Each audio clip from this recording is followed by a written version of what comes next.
السلام علیکم کے ناولز پر آپ سب کو ویلکم۔ ایک خوبصورت ناول کے ساتھ حاضر ہیں جس کا نام ہے ایک یقین سا اس گماں میں تھا۔ ناول کی رائٹر ہیں آسیہ رئیس خان۔ چلیں ناول کی جانب بڑھتے ہیں۔ سمیر کوشش کے باوجود زیادہ دیر سڑک پر نظر نہیں ٹکا سکا اور آنکھیں پھر سے کسی مقناطیسی کشش کے زیر اثر خود بخود بینچ پر بیٹھی لڑکی پر مرکوز ہو گئیں۔ کئی منٹ بعد بھی اس کا تبسم ویسا ہی جوان تھا، اس میں ذرا سی بھی تفریط نہیں ہوئی تھی۔ دبے دبے جوش نے اس کا چہرہ گہرا گلابی کر رکھا تھا۔ اس کی خوشی اتنی شدید معتادی قسم کی تھی کہ وہ بھی نہ صرف مسکرا رہا تھا بلکہ مسرت کا احساس اندر بھی پھیل گیا تھا۔ اس کے وجود سے پھوٹ رہی خوشی کی روشنی میں وہ بھی شرابور تھا۔ اس نے کوئی چوتھی دفعہ پھر پرس میں ہاتھ ڈال کر کاغذ باہر نکالا جو غالباً اس کا رزلٹ تھا، اور اسے دیکھتے ہوئے اس نے منہ پر ہاتھ رکھ کر گویا خوشی کو ہنسی کے فوارے کی صورت پھوٹنے سے روکا۔ ضبط کی اس کوشش میں اس کے اندر جمع جوش اور توانائی نے نکاسی کے لیے پیروں کا رخ کیا، اور وہ جوتے کی ہیل زمین سے اٹھائے بنا اگلا حصہ تیزی سے اوپر نیچے کرنے لگی۔ اس استعاری حرکت سے جوتے اور پکے فرش نے ساتھ مل کر جو آواز پیدا کی، اس میں وہ ردھم اور خوشی تھی کہ لگا جیسے وہ دونوں مل کر تالیاں بجا رہے ہوں۔ اس نے وہ کاغذ کا پرزہ واپس پرس میں ڈالا اور ہاتھ باہر نکالا تو اس میں فون تھا۔ اب اس کے چہرے پر فون کروں یا نہ کروں کی کشمکش تھی، اور جلد سے جلد اچھی خبر سنانے کی بے قراری اور بےتابی بھی۔ روبرو خوشخبری سنا کر سامعہ کا چہرہ دیکھنا زیادہ آئیڈیل ہے۔ سمیر نے غائبانہ طور پر اپنا مشورہ اس تک پہنچانا چاہا، اور جیسے اس نے سن کر مان لیا تبھی تو اگلے پل ہی فون واپس پرس میں رکھ دیا۔ اس نے گردن گھمائی اور اتنی دیر میں پہلی بار سمیر کی موجودگی سے باخبر ہوئی۔ شام کی آمد کی اطلاع دینے کے لیے سورج سرکتا ہوا چھپنے کی کوشش میں تھا۔ سنہری ہو رہی دھوپ میں تپش کم تھی اور ہوا کا مزاج بھی اس وقت خوشگوار ہو رہا تھا۔ اس ٹاپ پر اور دور دور تک ان دونوں کے علاوہ کوئی اور نہیں تھا۔ کانگریچولیشنز۔ جیسے ہی ان کی آنکھیں ملی سمیر نے کہا، تھینک یو۔ اس کا جواب بڑا بے اختیار اور پرجوش تھا، لیکن اگلے ہی پل وہ ایک اجنبی کے ساتھ اس بے اختیاری پر خجل ہو گئی۔ آئی گیس کہ آپ پاس ہو گئی ہیں۔ سمیر بس اسٹاپ کی چھت کو سہارا دے رہے اسٹیل کے سخت ستون سے کاندھا ٹکائے جیبوں میں ہاتھ ڈالے کھڑا تھا۔ میں نے کلاس میں ٹاپ کیا ہے۔ وہ سنبھل گئی تھی۔ اس نے اپنے جوش پر قابو پا لیا تھا، پھر بھی اسے اچھی خبر سنائے بنا رہا نہیں گیا۔ اوہ، پھر تو اتنا خوش ہونا بنتا ہے۔ اب کہ اس نے بے ساختہ کہا تھا اور صوفیہ شرمندہ ہو گئی۔ میرا یہ مطلب نہیں تھا۔ اس کو سرخ ہو کر سر جھکاتے دیکھ کر سمیر نے فوراً صفائی دی۔ آپ ڈھیر ساری مبارکباد ڈیزرو کرتی ہیں، اور اس سے بھی زیادہ خوشی۔ اب کہ صوفیہ نے جواب نہیں دیا۔ سوری، میں غلط اور زیادہ بول گیا۔ سمیر ٹیکا چھوڑ کر 2 قدم آگے آیا۔ وہ بینچ کے آخری سرے پر بیٹھی تھی۔ اٹس اوکے، آپ نے کچھ غلط نہیں کہا۔ میں ہی اس وقت پاگلوں کی طرح خوش ہوں۔ اس نے یوں ہی پرس کو دیکھتے ہوئے کہا۔ جملے کے اختتام پر اس نے زور سے آنکھیں میچی تھیں۔ تبھی دور سے بس کا ہارن سنائی دیا اور وہ کھڑی ہو گئی۔ بلیو جینس میں سیاہ ٹی شرٹ کی پوری آستینوں کو کونی سے ذرا نیچے تک چڑھائے اس لمبے اور خوبرو بندے پر ایک نظر ڈال کر وہ بس اسٹاپ کی چھت سے نکل کر آگے آئی۔ پھر کچھ سوچ کر پرس میں جھانکا اور اس کی طرف مڑی تو مٹھی میں چند ٹافیاں تھیں۔ عظیمہ کو یقین تھا اس کا نتیجہ بہترین ہوگا، اس لیے انہوں نے یہ اس کی دوستوں کے لیے دی تھیں، مگر وہ دیر سے پہنچی تب تک تقریباً سارا کالج خالی ہو گیا تھا۔ اس نے ہاتھ سمیر کی سمت بڑھایا۔ وہ پہلا شخص تھا اسے مبارکباد دینے والا، تو اس کا منہ میٹھا کرنا بنتا تھا۔ آپ نے مجھے پہلی مبارکباد دی ہے۔ سمیر کو اس کے بڑے ہاتھ کے پاس آنے کے لیے چند قدم اٹھانے پڑے تھے۔ اس نے کھلی ہتھیلی اس کی مٹھی کے نیچے پھیلائی اور صوفیہ نے مٹھی کھول کر ملفوف ننھی ننھی ٹافیاں اس کی ہتھیلی پر گرا دیں۔ تھینک یو، سمیر نے کہا، اور وہ مسکرا کے بس کی طرف متوجہ ہوئی جو قریب ہی رک رہی تھی۔ بلاک پرنٹ کے نیلے اور سفید امتزاج کے سوٹ کے بڑے سے دوپٹے کا پلو شانے پر درست کرتے ہوئے اس نے پرس دوسرے کاندھے پر منتقل کیا۔ سر پر ہاتھ پھیرتے ہوئے پیچھے کیچر میں سلیقے سے قید بالوں کا جائزہ لیتے ہوئے دائیں کان میں جھوم رہے چھوٹے سے جھمکے کو چھوتے ہوئے اس نے ہاتھ گرا لیا تھا۔ بس کے رکتے ہی وہ اس میں چڑھ گئی۔ زیادہ نشستیں خالی ہی تھیں۔ وہ پہلی خالی نشست پر کھڑکی کی طرف بیٹھ گئی۔ بس آگے بڑھی تو اس نے ایک الوداعی تبسم سٹاپ پر کھڑے سمیر کے سپرد کیا، جو چند پل کی شناسائی اور کچھ اچھے جملوں کا تقاضا تھا۔ بس کے آگے موڑ پر غائب ہونے تک وہ بس کو دیکھتا رہا۔ پھر ہاتھ میں دھری ٹافیاں جیب میں ڈالتے ہوئے اسے یاد آیا کہ وہ یہاں کیوں کھڑا ہے۔ کہاں رہ گیا صفان؟ اس نے پچھلی جیب سے فون نکالا اور صفان کو کال ملائی۔ رنگ جاتی رہی۔ صفان نے جواب نہیں دیا۔ ڈرائیو کر رہا ہوگا۔ فون یوں ہی ہاتھ میں لیے وہ بینچ پر بیٹھ گیا۔ وہ صفان کے ساتھ کالج سے شاداب کی آسٹریلیا میں نئی جاب کے سلسلے میں لگنے والا کوئی دستاویز لینے آیا تھا۔ چھٹیاں چل رہی تھیں، اس لیے عملہ بھی کم تھا۔ کام میں مزید 1 گھنٹہ لگنا تھا۔ تبھی صفان کی امی کا فون آیا کہ شازیہ کا آٹو رکشہ نہیں آیا ہے۔ صفان اسے کوچنگ سے گھر لے آئے۔ اگر ان کے سر پر کھڑا ہو کے کام نہ کرایا جاتا تو آج انہیں وہ دستاویز نہیں ملنا تھا، اس لیے وہ رکا تھا۔ یوں تو کالج کے باہر آٹو رکشہ کی قطار لگی رہتی تھی، لیکن چھٹیوں کی وجہ سے ہمہ وقت سرگرم رہنے والی سڑک اور علاقہ ویران اور سناٹے میں ڈوبا تھا۔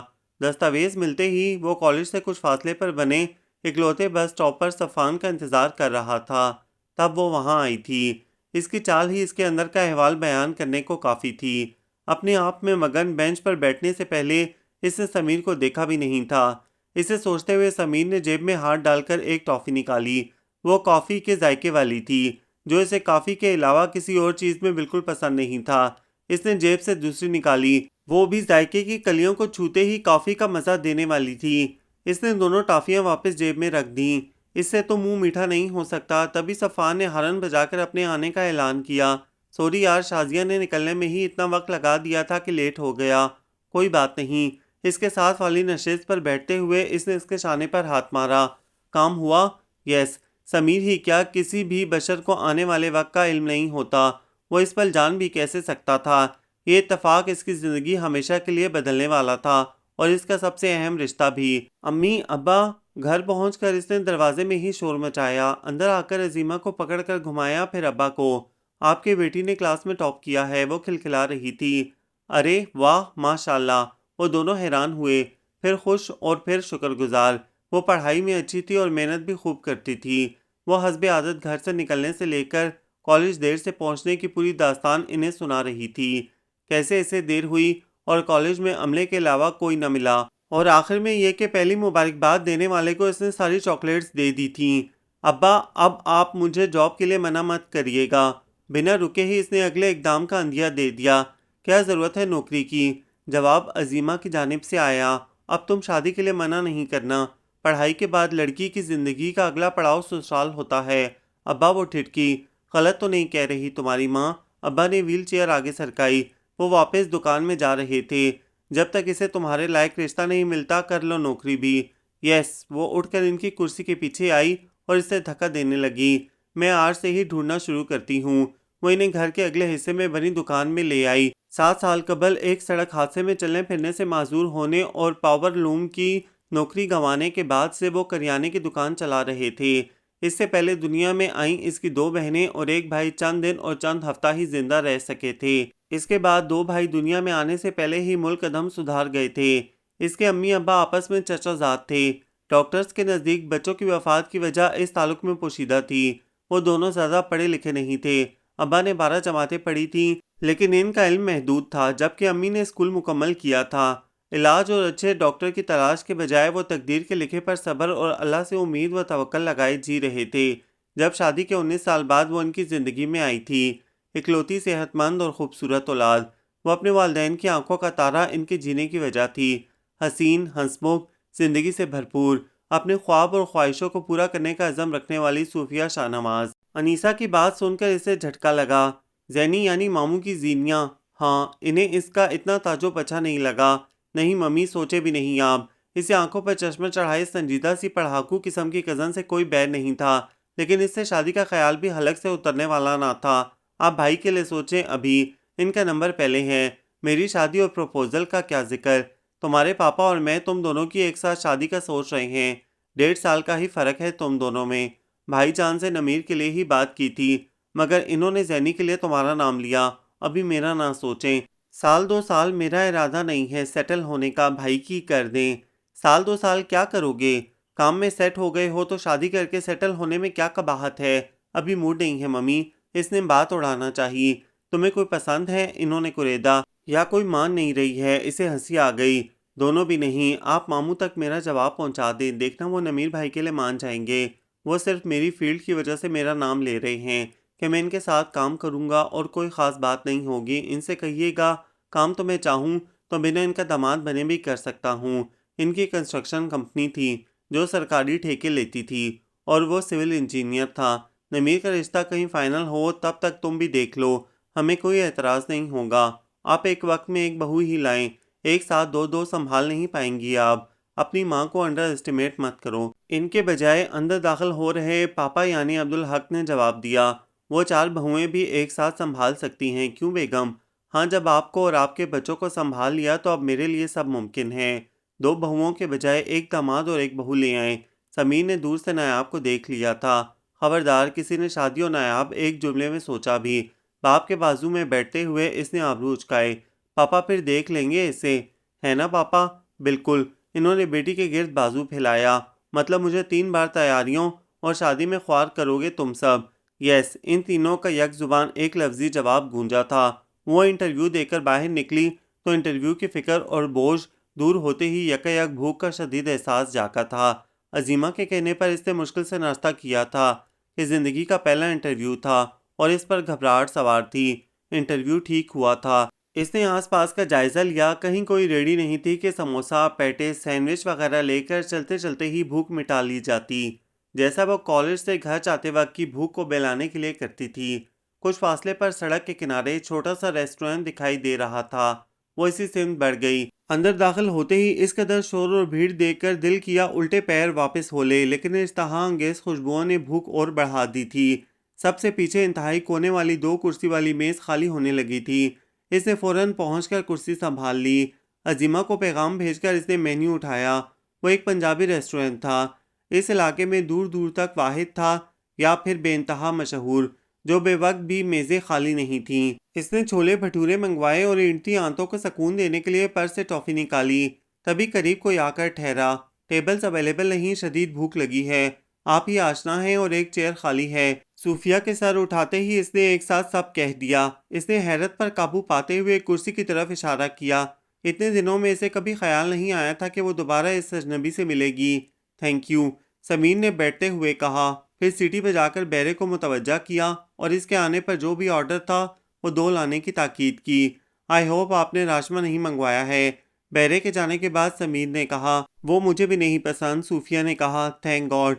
صوفیہ نے ہاتھ میں پکڑی ٹافی اس کی سمت بڑھائی۔ یہاں ہماری پسند نہیں ملتی، وہ مسکرایا۔ صوفیہ نے ہاتھ پیچھے کر لیا۔ تیسری ملاقات سے پہلے ہمیں ایک دوسرے کے نام جان لینا چاہیے۔ صوفیہ شاہنواز، سمیر الحق رضوی۔ میز پر پرس کے ساتھ رکھا فولڈر وہ دیکھ چکا تھا۔ آپ انٹرویو دے کر آئی ہیں یا ابھی جانا ہے؟ جانے سے پہلے کھانے کا ہوش رہتا ہے؟ صوفیہ نے پیچھے ہو کر ہاتھ گود میں رکھ لیے۔ مجھے تو رہتا تھا، میرا یہ پہلا انٹرویو تھا اس لیے میں کچھ زیادہ ہی نروس تھی۔ کیسا رہا؟ ٹھیک ہی ہوا ہے۔ آپ نے بتایا نہیں تھا کہ اسٹریم میں ٹاپ کیا ہے۔ اتنی کوئی خاص نہیں تھا، میں نے BCom مکمل کیا ہے۔ اب وہ اس جوش اور خوشی پر قابو پا چکی تھی۔ اسے اندازہ تھا اس نے دنیا کے لیے کوئی بڑا تیر نہیں مارا تھا۔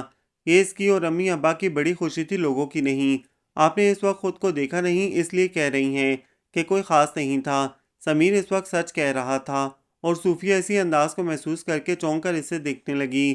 اتنی معصوم اور خالص خوشی میں نے پہلی بار دیکھی تھی اور وہ منظر میں شاید کبھی نہ بھول پاؤں۔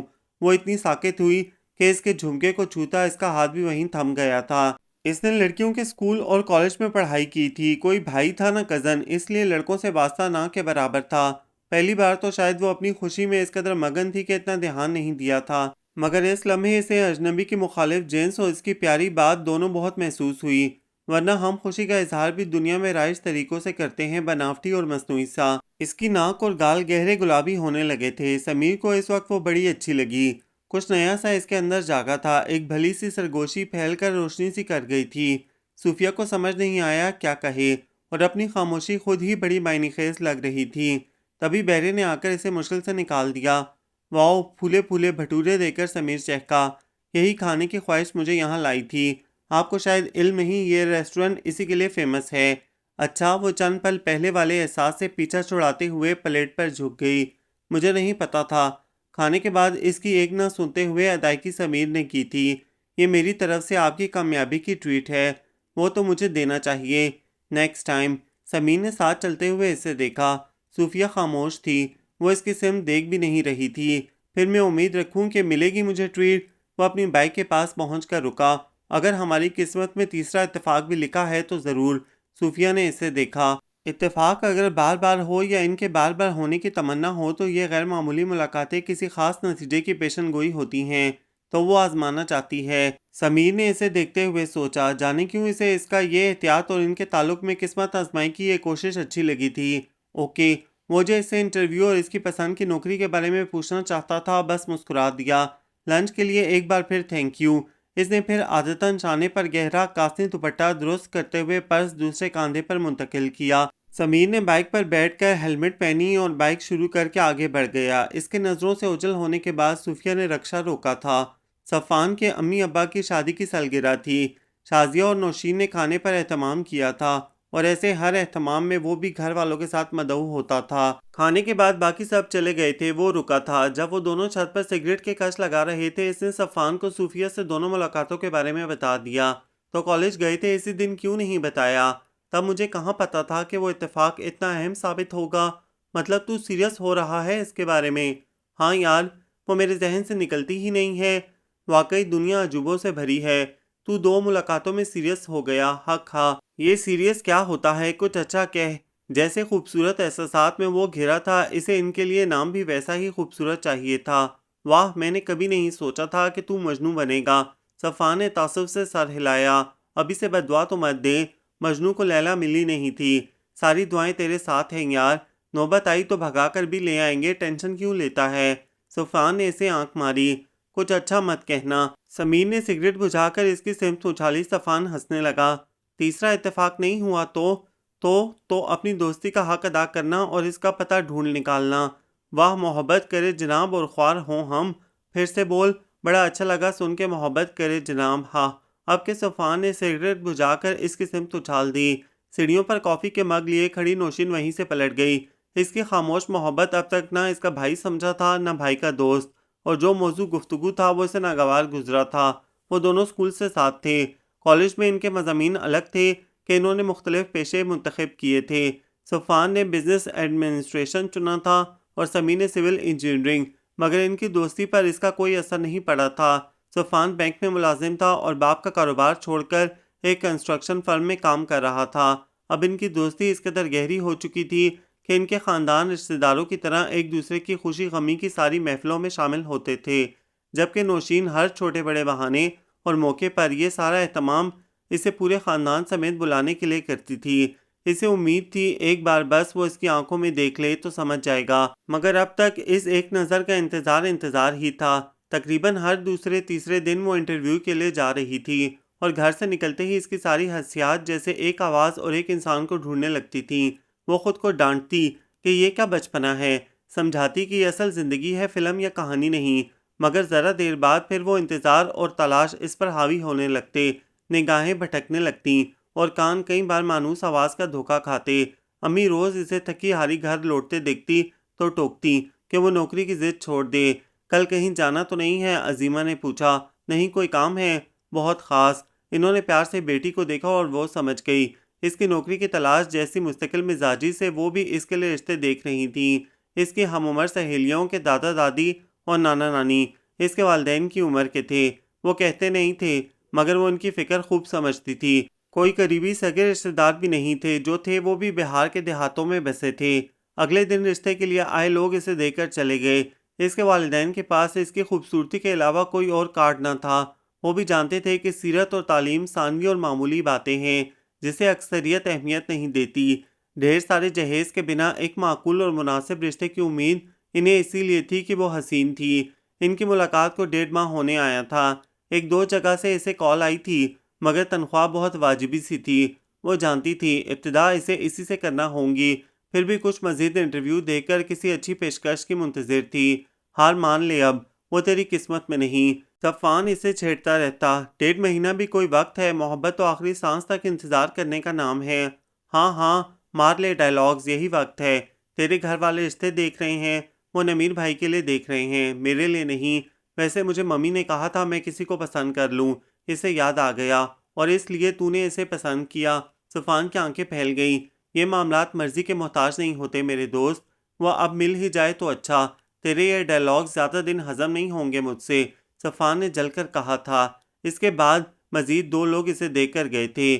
ایک جگہ سے مثبت جواب بھی آیا، لیکن یہاں اس کے ابا کو لڑکے کی نوکری اور تعلیم اچھی نہیں لگی۔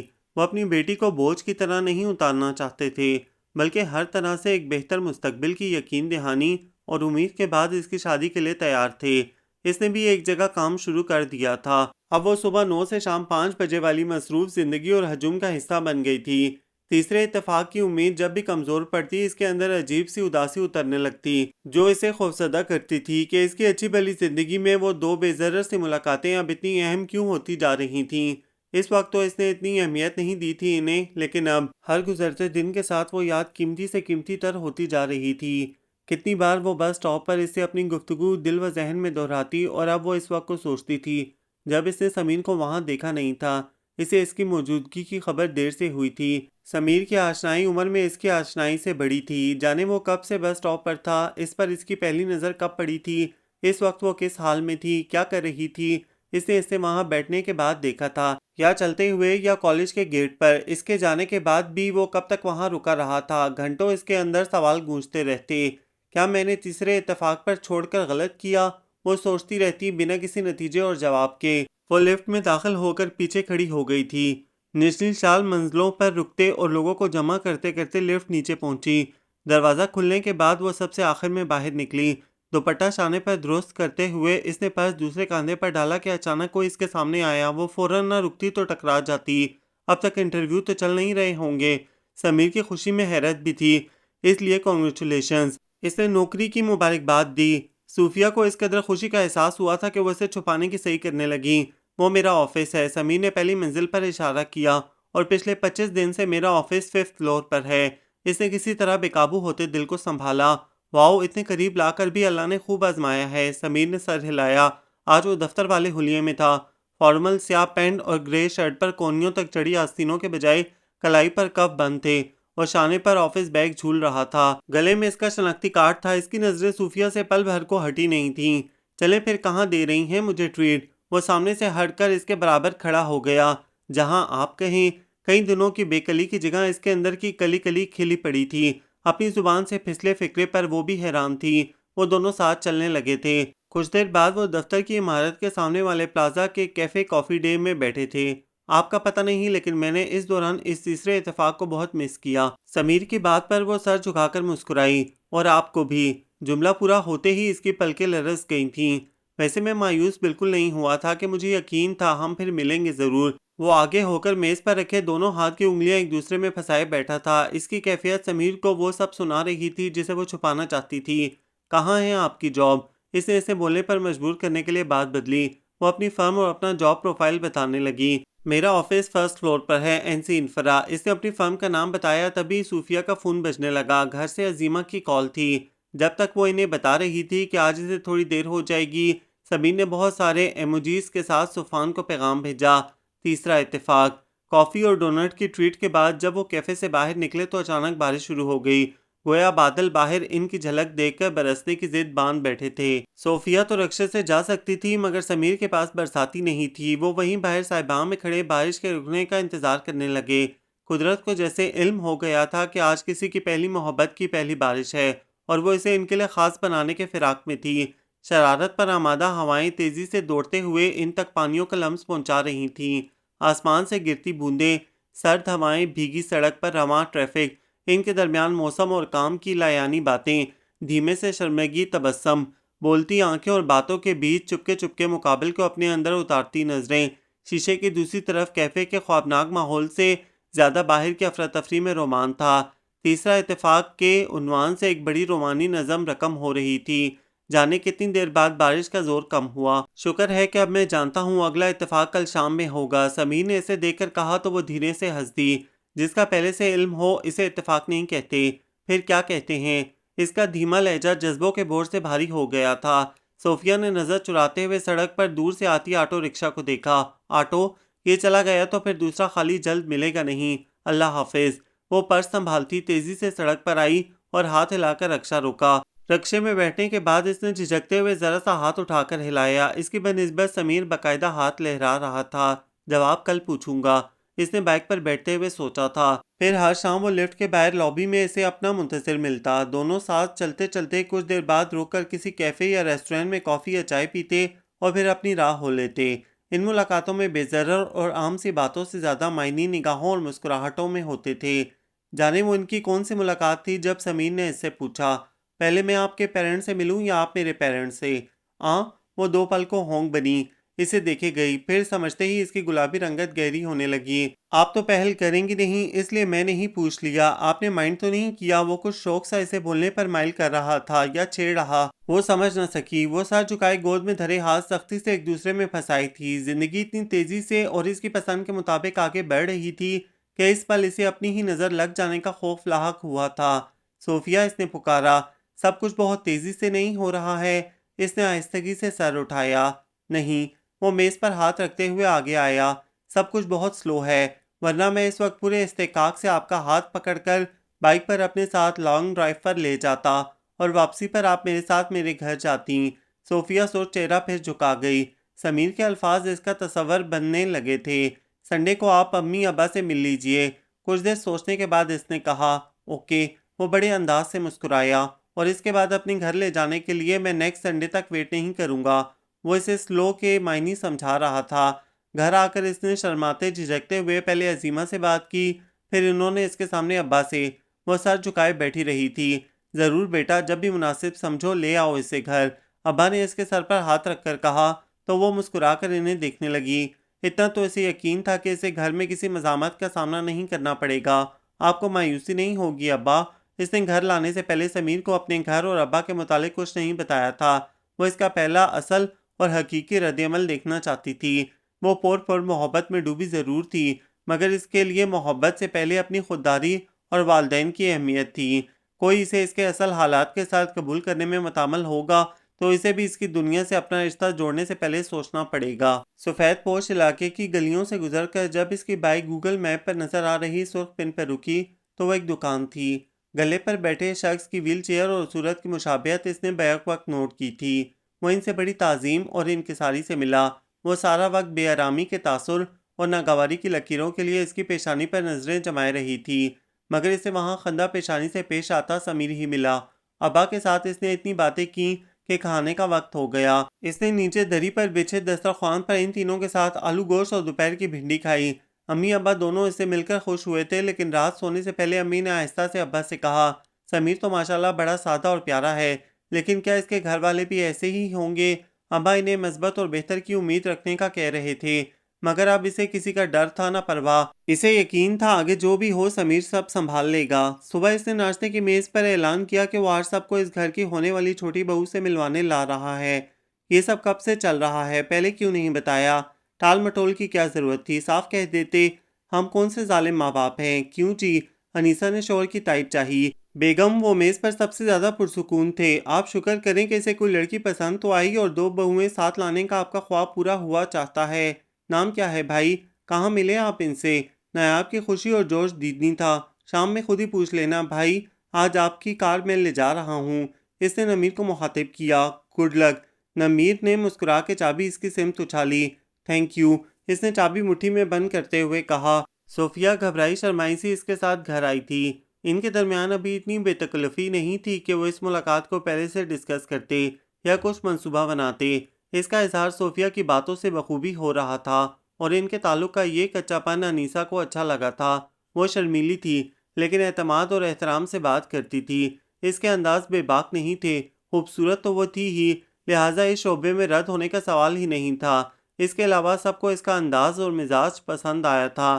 نایاب تو اس پر فرفتہ ہو گئی تھی۔ اس کے جانے کے بعد بھی اس کی ہائے وہ کتنی پیاری ہیں کی گردان ختم نہیں ہو رہی تھی۔ صوفیہ سے ملانے اور سب کی جانب سے اس کے لیے پسندیدگی کی سند وصول کر لینے کے بعد اس نے انہیں دونوں خاندان کے طبقاتی فرق سے آگاہ کیا۔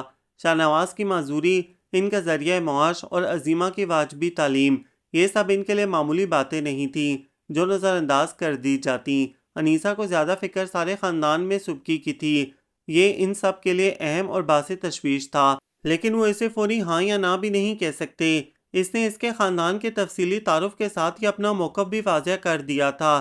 اس نے صوفیہ نہیں تو کوئی نہیں کہا تھا، بلکہ صرف اور صرف صوفیہ کہا تھا۔ گھر میں طویل گفتگو اور عبدالحق کے دلائل اور مشوروں کے بعد زینیہ، نمیر اور اس کی اور صوفیہ کی شادی ایک ساتھ کرنے کا فیصلہ ہو گیا۔ سب کے لیے سمیر کی خوشی اول تھی اور ان سب کو صوفیہ پسند بھی آئی تھی۔ دیگر مسائل اور باتیں اتنے اہم نہیں تھے۔ اگلا مرحلہ دونوں کے والدین کی ملاقات اور باقی معاملات طے کرنا تھے۔ اگلے دن انیسہ اور عبدالحق کی صوفیہ کے والدین سے ملاقات ہونا تھی۔ وہ صوفیہ کے گھر جانے والے تھے۔ آج وہ بھی دفتر کار سے آیا تھا۔ مجھے یہ سب بہت ان ریئل خواب سا لگ رہا ہے۔ سمیر نے جب اسے بتایا کہ وہ کل ہی شادی کی تاریخ بھی طے کر لیں گے تو وہ عادتاً شرمانے گھبرانے کے بجائے سنجیدہ ہو گئی۔ اٹس نارمل، ایسے موقعوں پر ایسی فیلنگز آتی ہیں۔ وہ اس کی کیفیت سمجھ رہا تھا۔ اس کا یہ مطلب ہرگز نہیں کہ مجھے ان موقعوں کا ایکسپیرینس ہے۔ اس کی صفائی پر وہ دھیرے سے مسکرائی۔ صوفی، تمہیں پانے کا خواب دیکھنے میں وقت گنوانے کے بجائے میں نے پہلے ہی تعبیر کا راستہ بنایا ہے۔ یہ سچ تھا۔ اس نے ذرا سا بھی وقت برباد نہیں کیا تھا۔ اس کی جلد بازی کے باوجود گھر والوں نے اسے تھوڑا وقت لو یا کچھ اور سوچ لو کا مشورہ نہیں دیا تھا، کیونکہ اس کی محبت کا انداز جنونی قسم کا نہیں تھا۔ اس کی باتوں پر وقتی کشش اور بے قراری کا شبہ نہیں ہوتا تھا، بلکہ اس کے ارادے سنجیدگی اور ایمانداری کا خاصا محسوس ہوتے تھے۔ ہر معاملے میں لاوبالی اور لاپرواہ اس معاملے میں سب کو حیران کر گیا تھا۔ اس شام صوفیہ کی نہ کے باوجود وہ اسے کار سے گھر چھوڑنے آیا تھا۔ وہ گلی سے پہلے ہی اتر گئی تھی۔ کل ملتے ہیں، وہ بھی اس کے ساتھ باہر نکلا تھا۔ آپ بھی آئیں گے؟ کیوں نہ آؤں؟ کہیں تم پردہ تو نہیں شروع کر دو گی؟ ڈیٹ فکس ہوتے ہی وہ بس مسکرا دی۔ اس نے گلی میں مڑنے سے پہلے پلٹ کر اسے دیکھا اور سمیر نے ہاتھ ہلایا۔ وہاں سے گھر جانے کے بجائے وہ صفان کی طرف چلا آیا تھا۔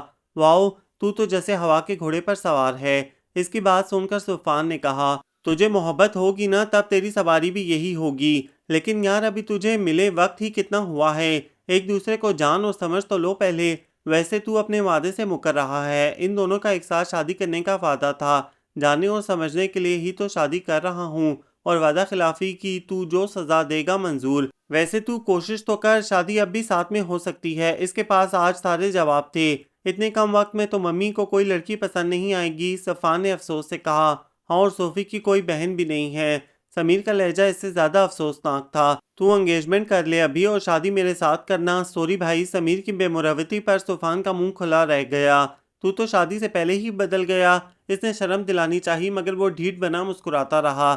اسے ماموں جان نے ملنے بلایا تھا، اس لیے اٹھنا پڑا، ورنہ وہ جانے کب تک بحث کرتے رہتے۔ جب وہ صفان کے کمرے سے نکلا تو اس نے نوشین کو راہداری کے سرے پر غائب ہوتے دیکھا تھا۔ اس نے شاید ان دونوں کی تمام باتیں سن لی تھیں۔ ماموں جان نے اسے اپنے ساتھ کام کرنے کی دعوت دینے بلایا تھا۔ وہ گورنمنٹ کانٹریکٹر تھے اور چاہتے تھے وہ ان کی فرم میں کام کرے، لیکن اسے اپنی الگ پہچان اور مقام بنانے کی دھن نے تو باپ اور بھائی کے ساتھ کام کرنے سے روکے رکھا تھا، تو پھر وہ ان کے ساتھ کیسے شامل ہو جاتا؟ اگلا دن جس کا اسے بے صبری سے انتظار تھا وہ اس کی زندگی کا تاریک ترین اور بدترین دن بن کے طلوع ہوا تھا۔ تحائف اور لوازمات کے ساتھ جب وہ صوفیہ کے گھر پہنچے تو وہاں دروازے پر قفل لگا تھا۔ پڑوسی لاعلم تھے کہ وہ کب اور کہاں گئے ہیں۔ صوفیہ کا فون بند آ رہا تھا۔ پڑوسیوں سے اس کے والدین کے فون نمبر لے کر انہیں کال لگائی گئی تو وہ بھی بند تھے۔ سمیر کو یقین نہیں آ رہا تھا۔ اسے یہ عجیب صورتحال سمجھ نہیں آ رہی تھی۔ ایسا کیسے ہو سکتا تھا؟ کچھ گھنٹے پہلے وہ اسے گلی تک چھوڑنے آیا تھا۔ آخری بار اس نے صفان کے گھر جانے سے پہلے اسے پیغام بھیجا تھا۔ صوفیہ نے فوراً اس کا جواب دیا تھا۔ رات سونے سے پہلے کیا میسج اس نے ابھی تک دیکھا نہیں تھا۔ اسے لگا کہ وہ آج کی تیاریوں میں مصروف ہوگی، اس لیے فون کی طرف دھیان نہیں ہوگا۔ اس کے دفتر سے بھی کچھ معلوم نہ ہو سکا۔ اس نے کوئی درخواست دی تھی نہ استعفیٰ دیا تھا۔ وہ صفان کے ساتھ کسی سراغ اور خبر کی تلاش میں شہر بھر میں بھٹکتا رہا، لیکن سب بے سود ثابت ہوا تھا۔ وہ اس کی باتیں یاد کرتا کہ اس سے کوئی سرا مل سکے، مگر ایسا بھی کچھ نہ ملا۔ گھر والے اس گمشدگی سے زیادہ اس کی حالت دیکھ کر پریشان تھے۔ ماموں نے عبدالحق نے اپنے طریقے سے پتہ کرنے کی کوشش کی۔ اس نے پولیس اسٹیشن کے چکر لگائے، اخباروں میں حادثے کی خبروں کو دیکھتا رہا، مگر سب جگہ ناکامی ملی۔ کیوں کا جواب اسے مل نہیں رہا تھا۔ اتنا بڑا اور اہم سوال تھا کہ زندگی بس اسی کے گرد گھوم رہی تھی۔ اس نے ایسا کوئی اشارہ دیا تھا، نہ ان کے درمیان ہی کوئی مسئلہ یا ایسی بات ہوئی تھی۔ پھر ایسا کیا تھا کہ وہ غائب ہو گئی تھی؟ کوئی نشانی، کوئی سراغ نہیں چھوڑا تھا اپنا۔ بیٹا جو خود ملنا نہیں چاہتا اسے ڈھونڈنا ناممکن ہو جاتا ہے، عبدالحق اسے سمجھاتے۔ اور یہی سوال تو سب سے بڑا تھا کہ وہ کیوں ملنا نہیں چاہتی۔ ایسا کیا راز تھا کہ اسے بتانے کے بجائے وہ ہمیشہ کے لیے چلی گئی؟ وہ بھی خوش تھی، اسے بھی محبت تھی۔ پھر ایک رات یا چند گھنٹوں میں ایسا کیا ہو گیا تھا کہ وہ اب لاپتہ تھی؟ انیسہ کو لگتا کہ اس فیملی کے بارے میں اس کے پاس بہت کم معلومات تھی، اور کیا پتہ اس کم معلومات کے پیچھے کوئی وجہ ہو۔ ان کے جانے کا تعلق ان کی اپنی زندگی سے ہو، سمیر سے نہیں۔ مگر سمیر کو یہ بات درست نہیں لگتی تھی۔ وہ لوگ صوفیہ کے بچپن سے اسی محلے میں اسی گھر میں رہ رہے تھے۔ ایسا نہیں تھا کہ وہ چند سال پہلے وہاں آئے تھے۔ اس شہر میں وہ نئے نہیں تھے۔ اس کے ابا نے خود اسے بتایا تھا کہ وہ نوجوانی میں یہاں آئے تھے۔ انہیں اسے پاور لوم کے مالک کا نام بھی بتایا تھا، جنہوں نے سمیر کے ملنے پر تصدیق کر دی تھی کہ ان کے یہاں 30 سال پہلے کام پر لگے تھے۔ اس سے پہلے وہ کوئی اور کام کرتے تھے۔ ان کے یہاں پڑوسیوں سے ان کے تعلقات اچھے تھے۔ وہ سب بھی اس اچانک گمشدگی اور تینوں کے فون بند ہونے پر حیران تھے۔ ان کے آبائی وطن کا نام کوئی نہیں جانتا تھا۔ سب کو بس اتنا معلوم تھا کہ وہ بہار میں پٹنہ کے قریب کسی گاؤں سے تھے۔ انہوں نے اسے بھی یہی بتایا تھا۔ صفان بینک میں کام کرتا تھا، اس لیے بڑی مشکلوں سے اپنے تعلقات استعمال کرتے ہوئے صوفیہ کے سیلری اکاؤنٹ کی تفصیل اور ٹرانزیکشنز ہسٹری حاصل کی، مگر وہ اکاؤنٹ بھی اس کے جانے کے ایک ہفتہ بعد سے بند تھا۔ سمیر کی زندگی اب صوفیہ کی تلاش کے سوا کچھ نہ رہی تھی۔ 6 سال سے زیادہ وقت گزر گیا تھا۔ نمیر اور زینیہ کی شادی ہو گئی تھی۔ ان کا 3 سال کا بیٹا تھا۔ 2 سال پہلے صوفان کی شادی خالہ زاد سے ہوئی تھی۔ اس کا بیٹا چند ماہ کا تھا۔ نوشین کالج میں لیکچرر تھی اور نیاب یونیورسٹی میں تھی۔ اس دوران صوفان کے والدین نے نوشین اور سمیر کے رشتے کی بات چھیڑی تھی، جسے سمیر نے سنتے ہی رد کر دیا تھا۔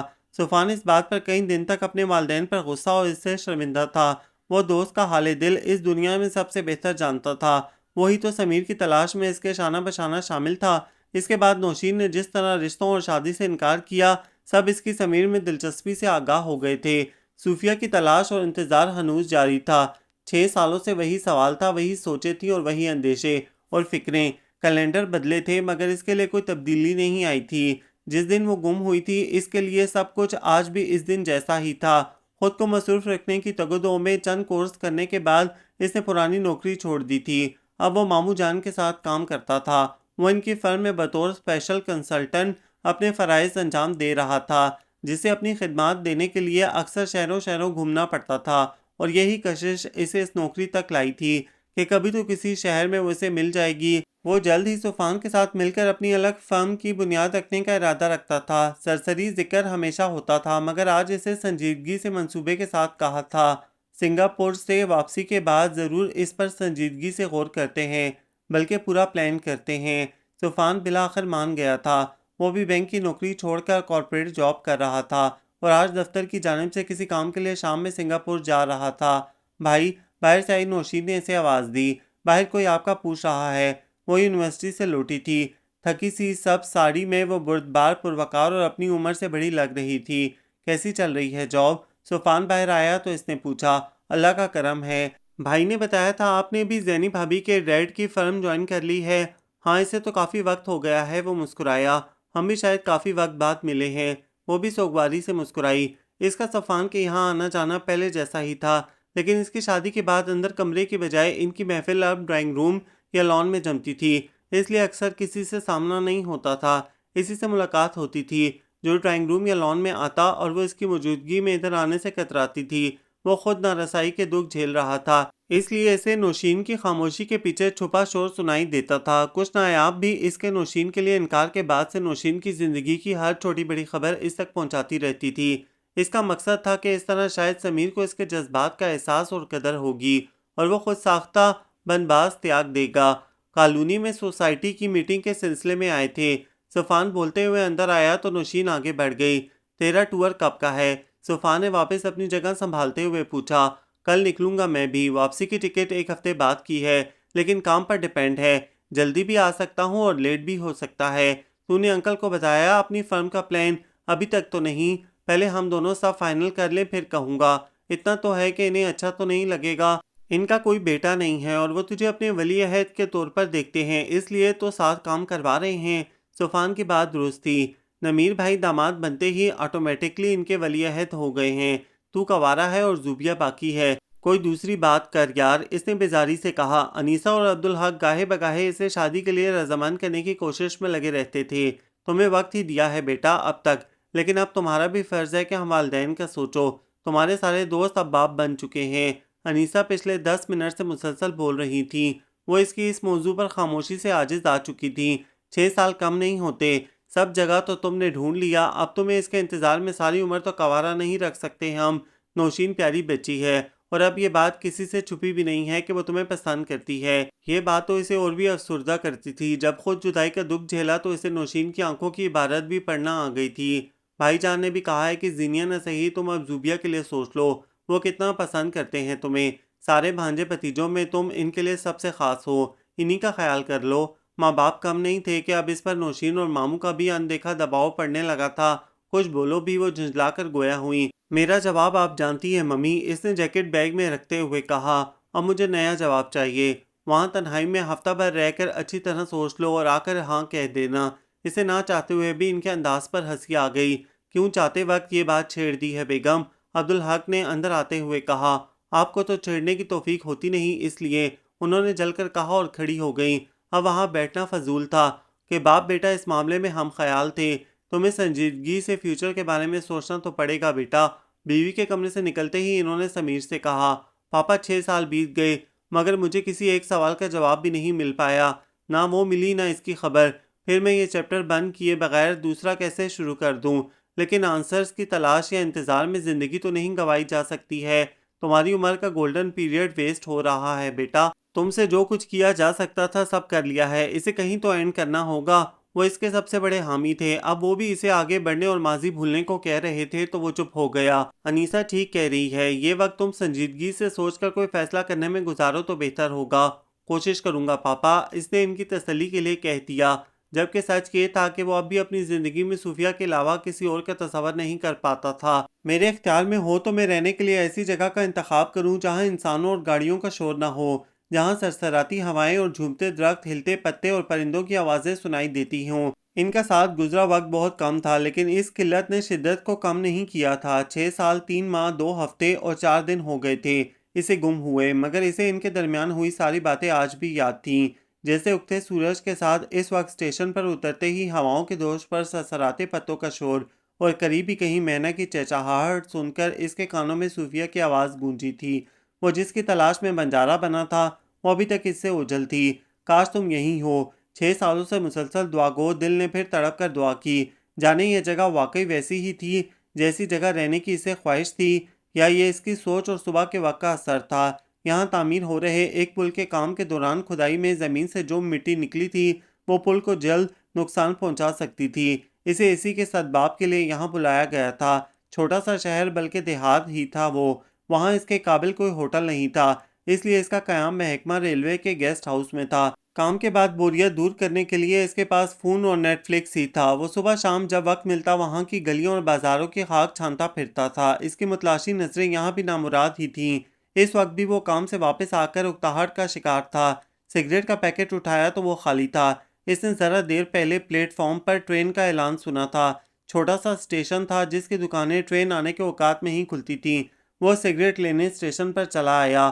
آنے والی ٹرین کی وجہ سے پلیٹ فارم پر ہلچل تھی۔ سگریٹ کے ساتھ اس نے وہی کافی والی ٹافیاں جیب میں بھری اور ستون کے پاس آتے ہوئے راستے میں ملے 2 بچوں کو تھما بھی دیں۔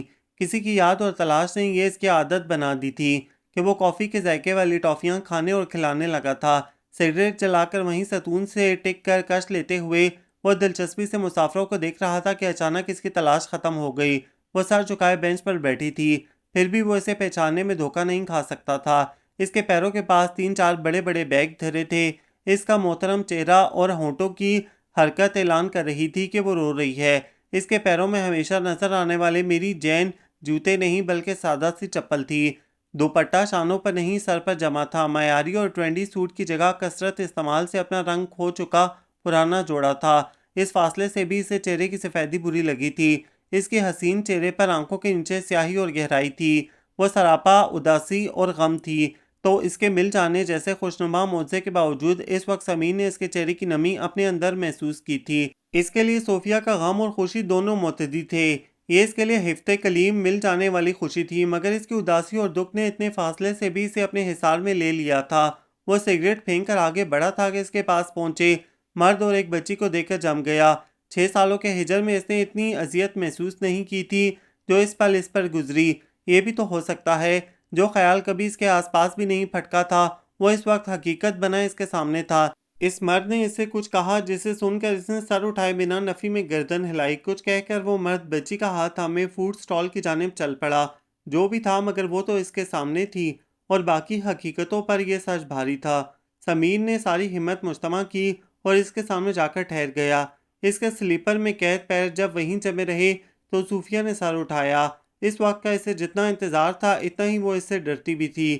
جو سچ اس کے پاس امانت تھا وہ دراصل سمیر کا دکھ تھا۔ اسے یقین تھا ایک دن یہ سامنا ضرور ہوگا، اور وہ دن آج تھا۔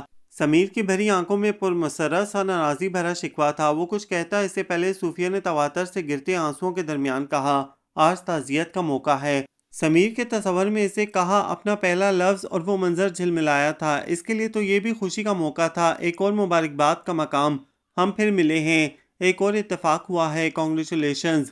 اس نے 6 سال کے فاصلے، جدائی، ادھورے بچھڑے رشتے کے افسوس اور سوال جواب کے بجائے ملنے کی خوشی کو چنا۔ وہ آواز سے پھوٹ پھوٹ کر رونے لگی۔ صوفیہ وہ بےتاب سا بینچ پر بیٹھ گیا۔ کون ہو تم؟ کیا ہوا ہے صوفی؟ سامنے سے اس مرد اور بچی کے ہمراہ ایک بوڑھی خاتون دوڑی دوڑی سی ان کے پاس پہنچی۔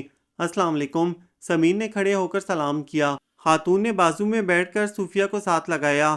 میں انہیں ناگپور سے جانتا ہوں، کوئی غلط فہمی اور مشکل پیدا ہو اس سے پہلے ہی اس نے خود کو متعارف کروا دیا۔ آج اتفاق سے اتنے سال بعد یہاں نظر آئی ہیں۔ اچھا۔ اجنبی مرد اور خاتون کے چہروں پر اطمینان پھیلا۔ میں ٹرین کا پوچھ کر آتا ہوں۔ مرد واپس چلا گیا۔ اب رونا بند کرو، ابھی اتنا لمبا سفر پڑا ہے آگے، طبیعت خراب ہو گئی تو لینے کے دینے پڑ جائیں گے۔ وہ اسے خود سے دور کر کے آنسو پونچھتے ہوئے بولی، انکل اور آنٹی کہاں ہیں؟ اس کے سوال پر صوفیہ جو سنبھل کر چہرہ صاف کر رہی تھی پھر رونے لگی۔ بھیا تو 5 سال پہلے ہی چل بسے تھے اور عظیمہ کو 15 دن ہوئے ہیں۔ انہوں نے تعزیت کے موقع کی وضاحت کی۔ صوفیہ دونوں ہاتھ سے چہرہ چھپا کے رو رہی تھی۔ کیا کیا نہیں یاد آ گیا تھا۔ اف، سمیر کا دل کیا وہ ان خاتون کو ہٹا کر ان کی جگہ خود بیٹھ کر صوفیہ کو تسلی دے، مگر وہ بے بس تھا، اور اب اجنبی بھی۔ کہاں جا رہے ہیں آپ؟ کاش وہ کسی طرح وقت کو روک سکتا۔ بہار، اپنے گاؤں جا رہے ہیں۔ وہ اور بھی کچھ کہے جا رہی تھی لیکن وہ سن نہیں رہا تھا۔ ساری دنیا سکوت میں ڈوب گئی تھی۔ ٹرین 8 گھنٹہ لیٹ ہے اماں۔ وہ مرد بچی کے ساتھ واپس آ کر خوف زدہ اور جھنجھلائے لہجے میں گویا ہوا تھا۔ 8 گھنٹہ یعنی رات 1-1:30 بجے آئے گی۔ اب تو گھر بھی واپس نہیں جا سکتے۔ چابی مالک مکان کو دے دی تھی۔ یہاں کوئی رکنے کی جگہ ہے؟ فرسٹ کلاس یا اے سی ٹکٹ والوں کو ہی ویٹنگ روم استعمال کرنے کو ملتا ہے۔ مرد بھی اس صورتحال سے خوش نہیں تھا۔ یہاں پیچھے گیسٹ ہاؤس میں میرا قیام ہے، آپ چاہیں تو وہاں آرام کر سکتے ہیں۔ سمیر کی بات پر جہاں ان دونوں کے چہرے پر سکون ابھرا وہیں اس کے رکے آنسو پھر گرنے لگے۔ ایک دم صحیح وقت پر ملے ہیں آپ، رات بھر بھی سوئے نہیں ہیں، نہ دن میں آرام کیا ہے۔ مرد نے بچی کا ہاتھ چھوڑ کر آگے آ کر وہ بڑے بیگ اٹھا لیے۔ چلیں، وہ تیار تھا۔ خاتون بھی اٹھی اور 3-4 سالہ بچی کا ہاتھ تھاما۔ سمیر نے جھک کر ایک بیگ کاندھے پر لٹکایا اور باقی 2 ہاتھ میں لیے۔ آئیں۔ اس نے صوفیہ کو دیکھا جو اب تک یوں ہی بیٹھی تھی۔ چلو صوفی بیٹا، خاتون نے کہا تو وہ توہن کرہن اٹھ کھڑی ہوئی۔ گیسٹ ہاؤس آ کر اس نے انہیں اپنا کمرہ دے دیا۔ کمرے تو 3-4 تھے لیکن ہال کے علاوہ اس کے زیر استعمال کمرہ ہی کھلا تھا۔ آپ آرام کریں، چاہیں تو سو جائیں، میں ٹرین آنے سے پہلے جگا دوں گا۔ مرد شاید بہت تھکا ہوا اور نیند کا مارا تھا، اس نے تکلفاً بھی انکار نہیں کیا۔ تبھی کام کی جگہ سے کال آ گئی۔ وہ بات کرنے باہر چلا گیا۔ جب واپس آیا تو بچی ہال میں ٹی وی کے قریب فرش پر بیٹھی کارٹون دیکھ رہی تھی اور صوفیہ دور صوفے پر سر جھکائے خیالوں میں غرق تھی۔ باقی دونوں کمرے میں سو گئے تھے۔ مکان خالی کرنے اور سامان باندھنے کی مشقت نے انہیں بہت تھکا دیا تھا۔ اس نے جیب میں ہاتھ ڈال کر ٹافیاں نکال کر بچی کے سامنے کیں۔ اس نے پہلے اسے دیکھا، جب سمیر نے اشارے سے لینے کو کہا تو جھجکتے ہوئے لے لیں۔ کہاں سے شروع کرے، کیا پوچھے کیا نہ پوچھے، کن جوابات سے بچے، وہ الجھا سا تھا۔ اس نے صوفیہ سے ملاقات کے 1000 ممکنات اور تصور باندھے تھے، لیکن اس کا خود سے ہمیشہ کے لیے دور ہو جانے والا پس منظر کبھی اس کے دل و ذہن میں نہیں آیا تھا۔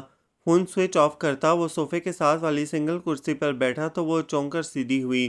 تو مجھے بتا کر بھی جا سکتی تھیں۔ اب وہ اتنا سا شکوہ کرنے کا ہی حق رکھتا تھا۔ صوفیہ نے نظر اٹھا کر اسے دیکھا، وہ ویسا ہی تھا، ذرا نہیں بدلا تھا، بس آنکھوں میں افسردگی تھی، شدید دکھ میں لپٹی افسردگی۔ اس سے 6 سال پہلے بھی اس پر اندھا بھروسہ تھا اور اس وقت بھی اس کا یقین اتنا ہی کامل اور مضبوط تھا۔ وہ پلیٹ فارم کے بینچ پر بیٹھی یہی سوچ رہی تھی کہ جب سارے خوف ختم ہو گئے ہیں، مجبوریاں نہیں رہیں، وہ محبتیں سو گئی ہیں جن کا مان اور اطمینان قائم رکھنے اس نے فاصلے گلے لگائے تھے، تو وہ کیوں اب بھی بھاگ رہی ہے؟ اسے خالہ کے ساتھ گاؤں جانے کی بجائے ناگپور کیوں نہیں جانا چاہیے؟ اسے یقین تھا کہ وہ آج بھی اس کا منتظر ہوگا، اور وہ تبھی اس کے سامنے چلا آیا تھا۔ صوفیہ اس کی مسلسل ٹکی نظروں میں 6 سال پہلے والے رنگ لہرائے تو سمیر نے بہت دھیرے سے پکارا، وہ پہلے ہی بڑے مشکل امتحان سے گزر رہا تھا۔ آپ کو یہ پوچھنا چاہیے میں گئی کیوں تھی۔ ان کے درمیان حائل فاصلے اور جدائی نے انہیں بڑے الگ ڈھنگ سے قریب کیا تھا۔ اس کے جملے پر سمیر کو لگا وہ پاگل ہو جائے گا۔ کیوں چلی گئی تھی؟ یہ سوال تو وہ دن میں کئی بار دہراتا تھا، لیکن اب جب وہ سامنے تھی تو اسے بس یہ جاننا تھا کہ وہ اب اس کے ساتھ چل سکتی ہے یا نہیں۔ وہ بس اپنے اندیشوں کی تردید چاہتا تھا، باقی کسی بات سے اسے کوئی غرض نہیں تھی۔ لیکن اس نے صوفیہ کی آنکھوں میں دیکھتے ہوئے وہی پوچھا جو وہ چاہتی تھی۔ آپ کی فیملی یا آس پاس کے کسی انسان نے ہمیں الگ اور دور کیا تھا۔ اسے لگتا تھا اس کی زندگی کا سب سے بڑا حیرت انگیز حادثہ اور شدید صدمہ صوفیہ کا غائب ہونا تھا، مگر زندگی نے اتنی سیدھی اور سادہ ہونے کا دعویٰ تو کبھی نہیں کیا تھا۔ اس نے اب جو پانسا پھینکا تھا وہ سن کر وہ فوراً کچھ بولنے کے قابل نہیں رہا۔ اس رات ہم اگلے دن کی تیاری کی وجہ سے رات 1 بجے تک سوئے نہیں تھے۔ تبھی وہ 4 باڈی بلڈر قسم کے غنڈے بنا کسی شور شرابے اور ہنگامے کے بڑی خاموشی سے دروازہ کھول کر گھر میں داخل ہوئے تھے۔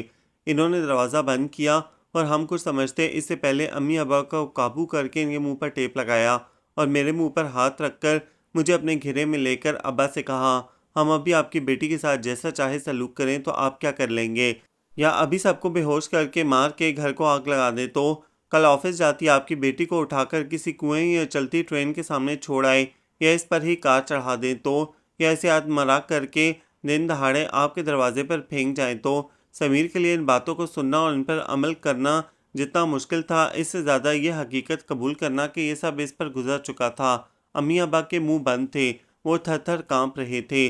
میں نے ہمت کر کے پوچھا کہ وہ کیا چاہتے ہیں، انہیں کس نے بھیجا ہے، اور انہوں نے بڑا صاف جواب دیا، سمیر الحق رضوی کی زندگی سے ہمیشہ کے لیے دور ہو جاؤ، ایسے کہ وہ تلاش میں پاتال پہنچ جائے، لیکن تم تینوں کو ڈھونڈ نہ سکے، اور اگر کبھی خود تم تک پہنچنے کی کوشش کی تو جو سارے ممکنات انہوں نے ذرا دیر پہلے بیان کیے ہیں ان میں سے کسی پر بھی عمل کرنا ان کے لیے چٹکی بجانے جیسا ہے۔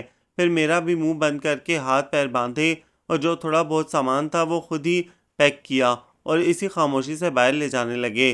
جب وہ اسی طرح بندے ہاتھوں اور منہ سے ہمیں دھکیلتے باہر لائے تو دیکھا کہ مین روڈ پر ٹرک کھڑا تھا۔ گلی اندھیرے اور سناٹے میں ڈوبی تھی۔ بازو والے کو بھی علم نہیں تھا کہ باہر کیا ہو رہا ہے۔ سامان کے ساتھ ہمیں بھی اس میں بھرا گیا اور ٹرک چل پڑا۔ انہوں نے آتے ہی ہم تینوں کے فون چھین لیے تھے۔ ہم نہیں جانتے تھے کہاں جا رہے ہیں، کیا ہو رہا ہے، لیکن ہم تینوں حد درجہ خوفزدہ تھے۔ امی ابا کا ڈر تو میں بیان بھی نہیں کر سکتی۔ ان کی زندگی ان کی آتی جاتی سانسیں میں تھی۔ ان کے لیے میری حفاظت اور سلامتی سے بڑھ کر کچھ نہ تھا۔ اگلی دوپہر کو ہم کسی انجان سے چھوٹے سے گاؤں میں تھے۔ ڈرائیور نے ہمیں واضح میسج دیا کہ ہمیں یہاں پہنچانے کا کہا گیا تھا، یعنی وہ لوگ جانتے ہیں کہ ہم کہاں ہیں۔ وہ کچھ دیر کو رکی تھی۔ میں آپ کے پاس جانا چاہتی تھی، یہ بات بتانا چاہتی تھی، لیکن امی ابا کی قسمیں واسطے ان کا خوف اور فکر مجھے چپ کرا گئے۔ کتنی بار میں نے سوچا کچھ نہیں ہوگا، اگر میں ایک بار ناگپور پہنچ کر آپ سے مل لوں تو سب ٹھیک ہو جائے گا، لیکن امی ابا، انہیں کسی پر اعتبار نہیں تھا، آپ پر بھی نہیں۔ ابا کہتے تھے کہ پہلے تو کوئی ہمارا یقین ہی نہیں کرے گا، پھر یہ کس نے کیا وہ بھی ہم نہیں جانتے تھے، نہ ان 4 آدمیوں کو کوئی ثبوت ہے نہ گواہ۔ ہمارا ساتھ دینے ہمارے پاس کوئی رشتہ دار تھا نہ کوئی قریبی جان پہچان والا، اور اگر آپ پیچھے نہ ہٹیں، میرے یقین کر لیا ہماری شادی بھی ہو گئی تو اس کے بعد میرے تحفظ کی کوئی گارنٹی نہ تھی۔ جو مجھے آپ سے دور کرنے اس حد تک بے رحم ہو سکتا ہے وہ کچھ بھی کر سکتا تھا، اور وہ غلط بھی نہیں تھے۔ آپ کی اور میری زندگی میں زمین آسمان کا فرق تھا۔ سمیر ساکت جامد اس کی بات سن رہا تھا۔ وہ ٹرک ڈرائیور ہمیں MP کے ایک چھوٹے سے گاؤں میں چھوڑ گیا تھا۔ ہم وہاں کسی کو نہیں جانتے تھے۔ ابا کو یہ ڈر تھا کہ اس جگہ بھی کوئی ہماری نگرانی کر رہا ہوگا۔ کچھ دن ایک کمرے کے مکان میں گزارنے کے بعد ہم پھر ایک رات چپکے سے نکل گئے۔ اس بار ہماری منزل کا علم تھا، ابا نے پہلے سے معلومات حاصل کر رکھی تھی، تب سے ہم اس شہر میں رہ رہے تھے۔ میرے اصرار پر میرے لیے اکٹھا کی گئی ساری جمع پونجی نکال کر ابا نے دکان دوبارہ شروع کی۔ میں نے ایک اسکول میں نوکری کر لی، ٹیوشنز پڑھائے۔ ابھی ہم کچھ سیٹ ہوئے بھی نہیں تھے۔ ایک رات سوئے ابا نے ابدی نیند کو گلے لگا لیا، پھر وہ جاگے ہی نہیں۔ اس کا درد آنسوؤں کی صورت گالوں پر لڑکنے لگا تھا۔ امی کو اکثر یاد آتا کہ ہمارا اپنا چھوٹا سا گھر جانے کس حال میں ہے۔ ہم گھر ہوتے ہوئے بھی در در بھٹکنے پر مجبور تھے۔ ابا کے بعد امی زیادہ وہمی اور خوفزدہ رہنے لگی تھیں۔ اب ہم 2 عورتیں تھیں جن کے آگے پیچھے کوئی نہیں تھا۔ ابا کے بعد رشتہ دار انہیں گاؤں بلا رہے تھے۔ ان کا دل بھی تھا کہ اب وہ وہاں سب کے بیچ رہیں، مگر امی کو ڈر تھا کہ وہ جو بھی ہے وہاں بھی وہ ہمیں ڈھونڈ نکالے گا۔ اس لیے انہوں نے دل پر پتھر رکھ لیا۔ گاؤں میں سب کو یہی معلوم تھا کہ ہم اب بھی ناگپور میں رہتے ہیں۔ امی ابا اس حادثے کے بعد بہت محتاط ہو گئے تھے۔ اس نے ایک گہری سانس لے کر سر جھکایا۔ امی میری شادی کرنا چاہتی تھیں، جس کے لیے میں تیار نہیں تھی۔ مجھے لگتا تھا امی ابا کا خیال کرتے ہوئے میں نے ان کی مان کر بیٹی ہونے کا فرض تو نبھایا، لیکن آپ کے ساتھ غلط کیا۔ میرا یہ گلٹ وقت کے ساتھ بڑھتا ہی گیا۔ میرا بھروسہ کبھی نہیں ڈگمگایا تھا۔ امی کو پہلے بھی کئی بار یہ ارکان ہوا تھا۔ انہیں جگر کا مسئلہ ہمیشہ تھا۔ اس بار جب وہ بیمار ہوئیں تو انہوں نے خالہ کو بلا لیا۔ وہ اب گاؤں جا کر وہاں میری شادی کرنے کو تیار تھیں۔ وہ کہتی تھیں، زندگی کا کوئی بھروسہ نہیں۔ تمہارے ابا کی طرح کسی صبح میری آنکھ بھی نہ کھلی تو تمہارا کیا ہوگا؟ ایسا وقت آئے اس سے پہلے مجھے تمہیں کسی کو سونپ دینا چاہیے جو تمہاری حفاظت کرے، تمہیں خوش رکھے۔ اس کی آواز گلے میں گھٹ گئی تھی۔ خالہ اپنے بیٹے اور پوتی کے ساتھ جس دن آئیں اس کے اگلے دن انہیں بہت وامٹ ہوئی۔ انہیں فوراً ہاسپٹل لے گئے جہاں ڈاکٹرز نے ایڈمٹ کر لیا۔ دوسرے دن ڈاکٹرز نے کہا ان کی کنڈیشن بگڑتی جا رہی ہے، انہیں پاس کے شہر بڑے ہاسپٹل لے جانا ہوگا۔ ابھی اس کی تیاری ہی چل رہی تھی کہ امی وہ پھر رونے لگی۔ سمیر ایک ساتھ کئی احساسات سے دوچار تھا۔ ان سب کا ذمہ دار، اس کا قصوروار اس کا کوئی اپنا تھا۔ یہ سچ اسے ہلا گیا تھا تو صوفیہ اور اس کے والدین کی تکلیف کے پیچھے اس کی ذات تھی۔ یہ حقیقت بھی بڑی اذیت ناک تھی۔ بہت سے پچھتاوے تھے، کئی کاش اور اگر مگر تھے جس سے ان 6 سالوں کی تکلیف ٹل سکتی تھی، لیکن اب وہ دہرانے سے بہتر آنے والے وقت کو سوچنا تھا۔ کتنی دیر وہ چپ چاپ بیٹھا رہا۔ اس کے اندر طوفان تھا، مگر اسے اسی وقت کچھ فیصلے کرنے تھے۔ میں تم سے معافی مانگتے ہوئے بھی شرمندہ ہوں صوفی۔ وہ فوراً نادم تھا۔ انکل آنٹی جس طرح دنیا سے رخصت ہوئے ہیں اس میں آپ کا قصور نہیں ہے، اس نے آنسو صاف کرتے ہوئے کہا، اور جو قصوروار ہیں اسے میں کبھی معاف نہیں کر سکتی۔ اس معاملے میں ہم دونوں کسی کی سازش کا شکار ہوئے ہیں۔ ہم اس کا پتہ لگا کے رہیں گے صوفی، اس نے مضبوط لہجے میں کہا۔ انشاءاللہ۔ ہماری کہانی کا عنوان قدرت نے شاید اتفاقات ہی رکھا ہے۔ چند پل کی خاموشی کے بعد سمیر نے کہا، میں نے جاب بدلی، اس شہر آیا اور تمہاری ٹرین لیٹ ہوئی۔ بس ان سب میں کچھ وقت زیادہ لگ گیا۔ وہ خفیف سا مسکرایا۔ مجھے سلو کام کبھی پسند نہیں رہے، اسپیشلی تمہارے معاملے میں۔ اس نے آج تک کبھی کوئی فیصلہ گھر میں بتائے بنا یا ممی اور پاپا سے مشورہ کیے بنا نہیں کیا تھا۔ اب زندگی کا سب سے اہم فیصلہ اور کام اس نے سب کو بے خبر رکھ کے کر لیا۔ وہ صفان اور پاپا کو فون کر کے اس اتفاق کے بارے میں بتانا چاہتا تھا، مگر اس کے اندر کوئی اسے روک رہا تھا۔ کتنی بار فون ہاتھ میں لے کر اس نے رکھ دیا۔ رات 2 بجے جب ٹرین روانہ ہوئی تو پلیٹ فارم پر اس کے ساتھ کھڑی صوفیہ اب صوفیہ بنت شاہ نواز سے صوفیہ زوجہ سمیر الحق رضوی ہو چکی تھی۔ خالہ تو سن کر ششدر رہ گئی تھیں۔ وہ اس کے لیے راضی نہ تھیں، مگر ان کے بیٹے کو یہی مناسب لگا کہ اس ذمہ داری اور بوجھ کو گھر تک لے جانے سے اچھا ہے یہیں اس سے دامن چھڑا لیا جائے۔ اور جب صوفیہ خود کہہ رہی تھی تو ان کی مرضی بس رسمی سی تھی۔ سمیر کے ساتھ کام کرنے والے مقامی اصغر صاحب نے آگے کے کام آسان کر دیے تھے۔ تمہیں میرا فون نمبر یاد نہیں تھا؟ گیسٹ ہاؤس میں واپس آ کر وہ اسے سامنے بٹھا کر پوچھ رہا تھا۔ نہیں، اس نے شرمندگی سے کہا، اور اگر یاد ہوتا بھی تو امی ابا نے مجھے اتنی قسمیں دی تھیں کہ میں پھر بھی کال نہ کرتی۔ اس نے مولوی صاحب کی آمد سے پہلے خالہ کے کہنے پر کپڑے بدل کر خود کو تیار کیا تھا۔ گہرے مہرون جوڑے میں کاجل اور ہلکی سی لپسٹک اس کی سوگواری چھپا نہیں پائے تھے۔ ہاں، اس کے چہرے پر اب اطمینان ضرور جھلک رہا تھا۔ جیسے اچانک سب ختم ہوا تھا ویسے ہی اچانک اس کی تلاش ختم ہوئی تھی، اور زندگی کی سب سے بڑی تمنا بھی گھنٹوں میں پوری ہو گئی تھی۔ اس سے ایک ہاتھ کے فاصلے پر بیٹھی صوفیہ اب اس کے امان میں تھی۔ وہ اس کا محافظ تھا۔ سمیر کی لمبی خاموشی پر صوفیہ نے سر اوپر کیا۔ اس کے چہرے اور نگاہوں میں بڑے انتظار کے بعد آج کچھ نئے رنگ اترے تھے۔ کاش میں کبھی بتا سکوں کہ میں نے کتنا مس کیا ہے تمہیں۔ ہم خود جس فیز سے گزرے ہوں اسے بنا سنے بھی اچھی طرح سمجھ جاتے ہیں، صوفیہ نے اسے دیکھتے ہوئے دھیمے سے کہا۔ اس کے سامنے بیٹھا شخص اب اجنبی نہیں رہا تھا۔ وہ تو پہلے بھی اسے اپنا سب کچھ مانتی تھی، مگر تبدیلی یہ آئی تھی کہ اب اس سچ کو دنیا نے بھی تسلیم کرنا تھا۔ تمہیں پتہ ہے، سمیر سامنے سے کھسک کر اس کے بازو میں آیا اور اس کے ہاتھ اپنے ہاتھوں میں لیتے ہوئے ہجر کے شب و روز سنانا شروع کیے۔ سنانے کو اس کے پاس بھی 6 سالوں کی المیہ داستان تھی، مگر بڑے وقتوں بعد وہ اتنی بے فکر ہوئی تھی کہ اسے سنانے کے لیے ابھی پچھلا وقت یاد نہیں کرنا چاہتی تھی۔ جانے کب اس کی بات سنتے سنتے وہ سو گئی تھی۔ جب اس کا سر لڑکتے ہوئے اس کے شانے سے لگا تو وہ چونکا۔ وہ پچھلے 6 برسوں سے جو بوجھ ڈھو رہی تھی، جو سچ اسے سنانے کو بےکل تھی، وہ سب اس تک پہنچا کر پرسکون ہو گئی تھی۔ اسے بستر پر لٹانے کے بعد وہ وہیں بیٹھا گہری سوچوں میں ڈوبا تھا۔ اس کے گمان میں بھی نہ تھا کہ اس کے قریب اس کے جاننے والوں میں کوئی ایسی گھٹیا حرکت کر سکتا ہے۔ کس کا مفاد تھا؟ کون اس سے اس قدر غصہ تھا کہ صوفیہ سے اتنی نفرت تھی؟ کس کے لیے ان کا ساتھ اس قدر ناقابل برداشت تھا؟ کون اتنا بڑا دشمن تھا؟ اس کے جاننے والوں میں کوئی بھی عقل و خود رکھنے والا بندہ ایسا انتہائی اور ظالمانہ قدم کیسے اٹھا سکتا ہے؟ وہ جتنا سوچ رہا تھا اتنا الجھ رہا تھا۔ یہاں اس کا کام بھی ختم ہو چکا تھا۔ اگلی شام وہ دونوں ناگپور کے لیے روانہ ہو گئے۔ اس کے ساتھ صوفیہ کو دیکھ کر سب حیران تھے، اور جب اس نے یہ بتایا کہ وہ اسے عقد کر چکا ہے اور ہی قسم کا بھونچال آ گیا۔ اس کا جانا اور اب آنا دونوں معمہ تھے۔ تم ذرا میرے ساتھ کمرے میں آؤ، پاپا نے اٹھتے ہوئے اس سے کہا۔ نہیں پاپا۔ اس کا لہجہ کچھ ایسا ضدی اور تلخ سا تھا کہ وہ ٹھٹک کر رک گئے۔ میں یہ بات سب کے سامنے کہنا چاہتا ہوں۔ اس وقت وہاں عبدالحق اور انیسہ کے علاوہ نمیر، زینیہ اور نایاب بھی موجود تھیں۔ ہم سب اتنے سالوں سے یہ گتھی نہیں سلجھا سکے تھے کہ صوفیہ یوں اچانک کیوں چلی گئی تھی۔ میں اس کا جواب دینا چاہتا ہوں۔ اور جب اس نے اپنی بات مکمل کی تو سب کے چہروں پر مختلف تاثرات تھے۔ کہنے کے لیے سوری، سب سے پہلے زینیہ نے کہا۔ لیکن یہ سب صوفیہ نے کہا ہے، اس کے الفاظ کے علاوہ کوئی اور ثبوت نہیں ہے آپ کے پاس؟ صوفیہ نے دکھ سے اس سے دیکھا اور سمیر کی پیشانی شکنوں سے بھر گئی۔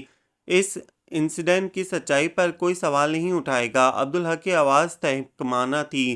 وہ بیٹے کا یقین اور اس لڑکی کے لیے اس کی شدید محبت دیکھ رہے تھے، جس نے 6 سال تلاش، تنہائی اور انتظار میں لگانے کے بعد زندگی میں پہلی بار تنہا گھر والوں سے چھپ کر کوئی کام کیا تھا، اور وہ اس معاملے میں کسی کی سننے یا ماننے کا روادار دکھائی نہیں دے رہا تھا۔ بیٹا، اس کے پیچھے کون تھا ہم مل کر پتہ لگا لیں گے، لیکن تم نے ہم سب کو سرپرائز کر دیا ہے۔ ہم سے کہتے بھی تو ہم نے شادی سے انکار نہیں کرنا تھا۔ تمہاری خوشی سے بڑھ کر ہمارے لیے کچھ نہیں ہے۔ سوری پاپا۔ اسے بھی اس بات کا افسوس تھا، لیکن اسے اس وقت یہی مناسب لگا تھا کہ کسی کو علم نہ ہو۔ جو کوئی بھی انہیں الگ دیکھنا چاہتا تھا، اس کے سامنے جانے سے پہلے اس کا منصوبہ اور مقصد ناکام بنا دینا اہم تھا۔ یہ اس اندیکھے انجانے دشمن کی شکست تھی اور اسے سامنے آنے پر مجبور کرنے کی کوشش بھی۔ یہ جوخم والا قدم تھا، مگر وہ اس کے لیے تیار تھا۔ جس تحفظ کی خاطر صوفیہ کے والدین اسے ان سے دور لے گئے تھے، ان کی غیر موجودگی میں اسے وہ تحفظ فراہم کرنا اب اس کا فرض تھا، اور اس کے لیے سب کے مقابل جانے سے پہلے ہی ان کے درمیان ایک مضبوط رشتہ لازمی تھا۔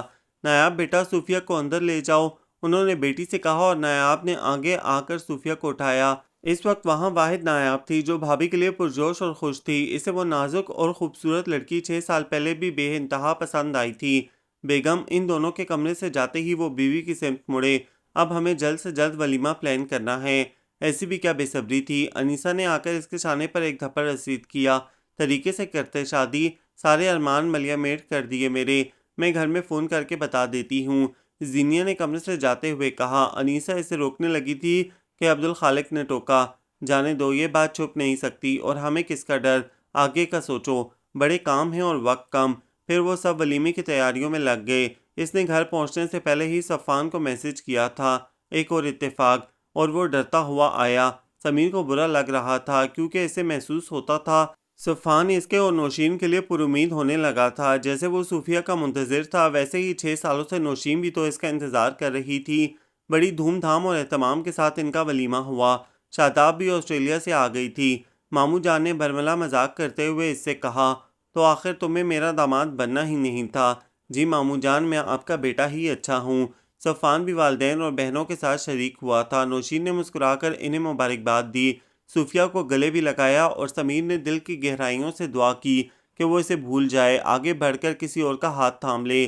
کانگریچولیشنز۔ سمیر نے اس کے چہرے پر پڑا دوپٹہ پیچھے کرنے کے بعد اپنی مٹھی اس کے سامنے کی۔ صوفیہ نے اسے دیکھا، پھر مٹھی کو اور مسکراتے ہوئے اپنی مہندی سے رچی ہتھیلی کھول دی۔ اس پر وہی کافی والی ٹافیاں گریں جو کبھی اس نے سمیر کو دی تھیں۔ ان 6 سالوں میں ان ٹافیوں کا سب سے بڑا خریدار میں رہا ہوں۔ یہ آپ کو پسند تو نہیں تھیں؟ اس نے وہ سب گود میں رکھی اور ایک اٹھا کر کھولنے لگی۔ لیکن میں نے بہت کھائیں اور ساری دنیا کو بھی خوب کھلائی۔ صوفیہ نے اندر سے نکلی ننھی سی گول ٹکیا اس کی طرف بڑھائی، اور جہاں ہم تھے وہاں یہ ملتی ہی نہیں تھی۔ اوہ سمجھو اتنے سال تمہارے بدلے کی بھی میں نے کھا لی ہے۔ اس نے ٹافی لے لی، پھر صوفیہ کا ہاتھ کھولا اور واپس اسے تھما دی، اور اب یہ مجھے دوبارہ اتنی ہی بری لگ رہی ہے جتنی 6 سال پہلے لگتی تھی۔ اس نے برا سا منہ بنایا۔ اتفاق کے ساتھ ساتھ اس ٹافی کی بھی ہماری زندگی میں بڑی اہمیت ہے، اس سے برا بھلا نہ کہیں۔ اس نے جیسے بڑی عقیدت سے اسے منہ میں ڈالا۔ سمیر ہنس دیا۔ شاداب کو انیسہ سب بتا چکی تھیں، اور اب وہ شرلاک ہومز بنی سمیر کے پاس موجود تھیں۔ سب سے پہلے تو یہ یاد رکھو کہ صوفی غیر معمولی خوبصورتی کی حامل ہے، اس لیے اس سے جلن حسد رکھنے والے اتنے ہوں گے جو تم اور میں سوچ بھی نہیں سکتے۔ پتہ چلا اصل مجرم کوئی ایسا انسان نکلا جس سے ہم کبھی ملے تھے نہ دیکھا تھا اسے۔ مطلب یہ پاسبلٹی تو ہے کہ اس سارے معاملے کا تعلق تم سے نہ ہو اور وہ کوئی صوفی کا دشمن تھا جو اسے اس خوشی سے محروم کرنا چاہتا تھا۔ وہ دور کی کوڑی لائی تھی لیکن بات پتے کی تھی۔ میں نے پوچھا تھا لیکن اسے سوچنے پر بھی ایسا کوئی دشمن اور دوست یاد نہیں آتا جو یہ سب کر سکتا ہو۔ ایسے مکار لوگوں کو سب سے بڑا وصف قریب رہ کر دھوکہ دینا ہی تو ہوتا ہے، شاداب نے کہا۔ اس کے علاوہ وہ رازداری کے لیے صوفے پر کھسک کے اس کے قریب ہوئیں۔ صوفی سے جلس ہونے والے 2 اور کینڈیڈیٹس ہیں، بلکہ 3۔ کون؟ زینی، نوشین اور مامو جان۔ ان کی سرگوشی پر وہ چپ ہو گیا۔ سٹیٹس میں وہ زینی کے مقابلے میں کچھ نہیں تھی۔ اس شادی سے تمہیں کچھ نہیں ملنے والا تھا، تم ایک برائٹ فیوچر، سنہری موقع اور مامو جان کی سپورٹ ٹھکرا کر اسے اپنانے چلے تھے۔ اور نوشین، اسے احساس کمتری ہوگا، وہ قبول صورت ہے اور اس کے آنے سے پہلے دیکھا جائے تو رشتہ آنے یا بات ہونے پر صفان کی وجہ سے تم نے زینی کے بجائے اس کے لیے ہاں کر دینا تھا۔ اور مامو جان کو تم بھی جانتے ہو، ان کے لیے کچھ ناممکن نہیں۔ آپ نے جو نام لیے ہیں میں سوچتا ہوں تو ناممکن لگتا ہے کہ وہ ایسا کچھ کر سکتے ہیں۔ مامو جان کسی اور طریقے سے دباؤ ڈال سکتے تھے، اس حد تک جا کر یہ فضول حرکت نہ۔ تفتیش کا پہلا اصول ہے سب پر شک کرو۔ انہیں اس کا ڈھیلا انداز اچھا نہیں لگا اور تم بے وقوف پہلے سٹیج پر ہی سب کو کلین چٹ دیتے جا رہے ہو۔ انہوں نے اس کے بازو پر ہاتھ مارا۔ آپ رک جائیں، میں آپ کا اسسٹنٹ بننے کو تیار ہوں۔ آپ مجرم کو بے نقاب کر کے ہی واپس جائیں، اب وہ کام میں وہاں سے بھی کروا لوں گی، بس تم میری باتوں پر توجہ دو، انہوں نے بے نیازی سے کہا اور وہ انہیں سنجیدہ دیکھ کر بمشکل اپنی ہنسی روک پایا تھا۔ صوفیہ سمیر کے ساتھ اپنے گھر گئی تھی۔ 6 سالوں سے بند گھر بے توجہی کا شکار تھا، دروازے اور دیواریں کسی طرح کھڑی تھی بس۔ اب سمیر اس کی صفائی اور مرمت کروا رہا تھا۔ گھر میں بڑے دنوں بعد رونقیں لوٹی تھیں، یا اس نے بڑے دنوں بعد انہیں محسوس کرنا شروع کیا تھا۔ سب کا رویہ صوفیہ کے ساتھ مناسب اور اچھا ہی تھا، اسے کسی پر بھی شک کرتے ہوئے برا لگ رہا تھا۔ صوفیہ ظاہر نہیں کرتی تھی، لیکن کبھی کبھی اسے خیال آتا کہ اس کے آس پاس ہی کہیں وہ انسان ہو سکتا ہے جس نے وہ خوفناک اور شفاق انسان اس کے گھر بھیجے تھے، تو اسے بے انتہا گھبراہٹ شروع ہو جاتی، اس کا دل وہاں سے بھاگ جانے کا کرتا۔ سمیر کی رفاقت اور قربت میں دل کرتا کہ مٹی ڈالے ماضی پر اور سب کچھ بھول جائے، مجرم کی تلاش بھی نہ کرے، لیکن جب تنہا ہوتی تو ماں باپ کی حالت یاد آتی اور وہ اس قدر پریشان ہو جاتی کہ خواہش ہوتی جلد سے جلد اس انسان کا پتہ چلے تاکہ اسے باقیوں کے خلوص اور محبت پر شبہ نہ ہو اور وہ سکون سے نئے گھر اور نئے رشتوں کے درمیان رہ سکے۔ اب ان کے ولیمے کو مہینہ بھی نہیں ہوا تھا کہ زوبیہ کی بھی شادی طے ہو گئی۔ مامو جان کو اب تک اسے داماد بنانے کی امید تھی، اس کے ختم ہوتے ہی انہوں نے دیر نہیں کی۔ گھر میں ایک زینیہ کا رویہ ہے اس سے اکھڑا اور سرد سا تھا اور سمیر اسے اس کی وجہ بتا چکا تھا کہ اس کا رشتہ مامو جان نے پہلے اس کے لیے دیا تھا۔ کہیں وہ زینی بھابھی تو نہیں تھیں، لیکن یہ کام کسی گھریلو بندے کا نہیں ہو سکتا۔ وہ بھی باورچی خانے سے اس کے لیے کافی لے کر آئی تھی جہاں زینیہ نے اسے مکمل نظر انداز کیا تھا۔ اسے مگ تھما کر جاتے ہوئے کچھ سوچ کر وہ کمرے کے درمیان رک کر پلٹی۔ زینی پر نہیں، لیکن میرے شک کی سوئی مامو جان پر جا کر اٹک جاتی ہے۔ ہاں وہ ہو سکتے ہیں، ان کی شخصیت اور وسائل ایسے تھے کہ ان کے لیے سب کچھ ممکن تھا۔ وہ کچھ فکرمند سی اسے دیکھنے لگی۔ سمیر مگ ساتھ والی میز پر رکھ کر مصری سے اٹھ کر اس کے سامنے آیا۔ ہمارا یہ قیمتی وقت اس مسئلے کی نظر ہو رہا ہے۔ اس نے اس کے شانوں پر ہاتھ رکھے۔ تم یہ سب نہ سوچا کرو، اس کے لیے میں ہوں نا، میرے اختیار میں ہوتا تو نہ سوچتی۔ اس کی بات بھی درست تھی۔ شام کی تیاری کر لی؟ اس نے بات بدل دی۔ انہیں صوفان کے بیٹے کی پہلی سالگرہ میں جانا تھا۔ ہاں، کپڑے روشنی کو پریس کرنے کے لیے دیے تھے۔ اس نے ملازمہ کا نام لیا، لیکن گرفٹ باقی ہے، راستے سے لے لیں گے، کیا لینا ہے سوچ لو۔ صفان کی یہاں ان کا پرتپاک استقبال ہوا تھا۔ اسے تو پہلے بھی اس گھر میں صفان جیسا ہی پروٹوکول اور توجہ ملتی تھی اور اب صوفیہ کو بھی انہوں نے ویسے ہی ہاتھوں ہاتھ لیا تھا۔ وہ نوشین کی وجہ سے ان کے خلوص پر نادم ہو جاتا تھا، جو وقت کے ساتھ پروقار اور سنجیدہ ہو گئی تھی۔ سب اسے اس کی ملازمت کا اثر گردانتے تھے کہ یونیورسٹی میں بڑی عمر کے بچوں سے نپٹنے کے لیے اس نے یہ رویہ اپنا لیا ہے۔ شور شرابے، کہکوں اور ہنگامے کے بیچ کیک کٹا، پھر کھانا ہوا۔ بھابھی واش روم کس طرف ہے؟ گھر جانے سے پہلے پورچ میں آ کر اس نے اندر سے آ رہی صوفان کی بیوی سے پوچھا۔ حال کے بعد پہلا کمرہ نوشین آپی کا ہے، وہی یوز کر لیں۔ وہ عجلت میں تھی، اسے کہتی لان میں چلی گئیں۔ ضروریات سے فارغ ہو کر اس نے دروازے کے نوب پر ہاتھ رکھا ہی تھا کہ رک گئی۔ تمہیں خدا کا واسطہ نوشین تماشا مت بنانا، صفوان انتہائی غصے میں لگ رہا تھا۔ آپ کو شرم نہیں آتی بھائی؟ وہ آپ کی نہیں آتی، وہ دوست ہے میرا، میں ایسی فضول وجہ کی بنا پر اس سے رشتہ نہیں توڑ سکتا۔ فضول وجہ؟ یہ فضول وجہ کیسے ہوئی؟ کسی نے اتنا کچھ سہا، زندگیاں برباد ہوئی اور آپ کے نزدیک یہ فضول وجہ ہے؟ ماضی سے نکل کر آگے بڑھو نوشین، سب آگے بڑھ گئے ہیں، اپنی زندگیوں میں خوش ہیں، تم بھی گزری باتوں کو بھول کر خوش رہنے کی کوشش کرو، آئندہ پھر یہ ذکر مت چھیڑنا۔ سچائی جاننا ان کا حق ہے بھائی، کب تک چھپائیں گے آپ؟ اس کا انداز استہزیہ تھا۔ جس سچائی سے وہ ہرٹ ہو، اس کا رشتوں سے بھروسہ اٹھ جائے، وہ ٹوٹ جائے، میں ایسا ہر سچ مرتے دم تک اس سے چھپا کے رکھوں گا۔ وہ شاید غصے سے دروازہ بند کر کے گیا تھا۔ بند دروازے کے اس پار سے اسے نوشین کی گھٹی گھٹی سسکیاں سنائی دے رہی تھیں اور وہ وہیں رکی رہے۔ یہ دروازہ کھول کر نوشین کا سامنا کرے، اسے سمجھ نہیں آ رہا تھا تو وہ نوشین تھی۔ اس کا ہاتھ ڈھیلا پڑ گیا۔ اچانک اس کی آنکھوں کے سامنے بے بس ماں باپ کی تصویر جھلملانے لگی۔ کیسے خوف اور دکھ سے بھر گئی تھی ان کی زندگی اس رات کے بعد۔ بنا قصور کے ان سے ان کا سب کچھ چھین گیا تھا۔ اس کے اندر وہ ابال اٹھا کے دروازہ کھول کر کمرے میں آ گئی۔ نوشین جو پلنگ کے کنارے بیٹھی تھی بری طرح چونک گئی۔ آ آ آ آ آپ یہاں کیا کر رہی تھی؟ وہ بدحواس سی کھڑی ہوئی۔ میرے امی ابا کی تو کوئی غلطی نہیں تھی، وہ چھوٹے اور سست قدم اٹھاتی اس کے پاس آئی، مجھے کہتی میں ان کی خاطر خاموشی سے آپ کے راستے سے ہٹ جاتی۔ نوشین سختی سے لب بیچے کھڑی رہی۔ ایک معذور باپ منتوں مرادوں والی بڑھاپے کی اکلوتی بیٹی کے تحفظ کا ڈر لیے دنیا سے چلا گیا، اور ماں اس دکھ کے ساتھ گئی کہ ان کے پیچھے بیٹی اتنی بڑی دنیا میں تنہا ہے۔ آنسو گلے میں پھنسنے لگے تھے۔ آپ اس درد کو سمجھتی ہیں؟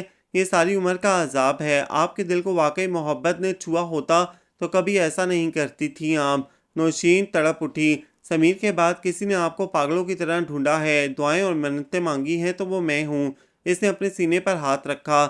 دل پر پڑا محبت کا یہ سایہ ہی تھا جو سمیر کے اس حال میں دیکھ کر میری زندگی بھی 6 سال تک ایک ہی جگہ ٹھہری رہی، اس لیے کہ ہم اس جگہ کو چھوڑ کر کہیں اور چلے گئے تھے، اور آپ نہیں، صوفیہ نہیں۔ اس نے تھکے سے انداز میں سر نفی میں ہلایا اور ایک گہری سانس لی۔ اب کیوں انکار کر رہی ہیں؟ مان لیں آپ کا ہست ہی تھا یہ جس نے نہ صرف ہم دونوں کو دور کیا بلکہ میرے ماں باپ کو بے گھر کیا، انہیں منہ چھپا کر زندگی گزارنے پر مجبور کیا۔ اس نے ہماری زندگیوں سے سکون اور اطمینان چھین لیا تھا۔ اور صوفیہ، اس کی آواز اونچی ہونے لگی تھی کہ نوشین نے پاس آ کر اسے شانوں سے تھام کر جھٹکا دیا، اگر اصل مجرم کو بے نقاب دیکھنا چاہتی ہو تو خاموشی سے میری بات سنو۔ کچھ ہوا ہے واپسی میں؟ سمیر نے پوچھا۔ نہیں تو، وہ اسے دیکھ کر مسکرائی۔ تمہیں کم سے کم مجھ سے جھوٹ کہنا نہیں آتا، اس لیے کوشش بھی نہ کیا کرو، بس ایسے ہی۔ سمیر کے اطمینان کے لیے کچھ تو کہنا تھا۔ نوشین کو دیکھ کر افسوس ہو رہا تھا۔ سمیر نے ایک لمبی سانس کھینچی۔ ہاں یار، افسوس تو ہوتا ہے، لیکن کون سمجھائے اسے؟ گھر والے زبردستی تو نہیں کر سکتے۔ میں بات کروں گی کبھی موقع دیکھ کر۔ تم؟ اسے حیرت ہوئی اور یہ بات پسند بھی نہیں آئی۔ تم اس کے ساتھ اس معاملے کو نہ ہی چھیڑو تو ہی اچھا۔ مجھ سے ابھی ان کا رویہ بہت اچھا تھا، مجھے لگتا ہے میں انہیں کنونس کر سکتی ہوں۔ ٹرائی کرنے میں تو کوئی حرج نہیں۔ میں سوچ رہی ہوں کسی دن ان سے مل کر اس سلسلے میں بات کروں۔ وہ آگے کا منصوبہ بھی بنا چکی تھی۔ تمہیں لگتا ہے اس سب سے کوئی پازیٹیو رزلٹ نکلے گا تو ضرور کرو۔ وہ مان گیا۔ میں انہیں گھر بلاؤں، ان کے گھر جا کر بات کروں، یا کسی تیسری جگہ ملنا مناسب ہوگا؟ وہ آگے کے لیے ماحول بنا رہی تھی۔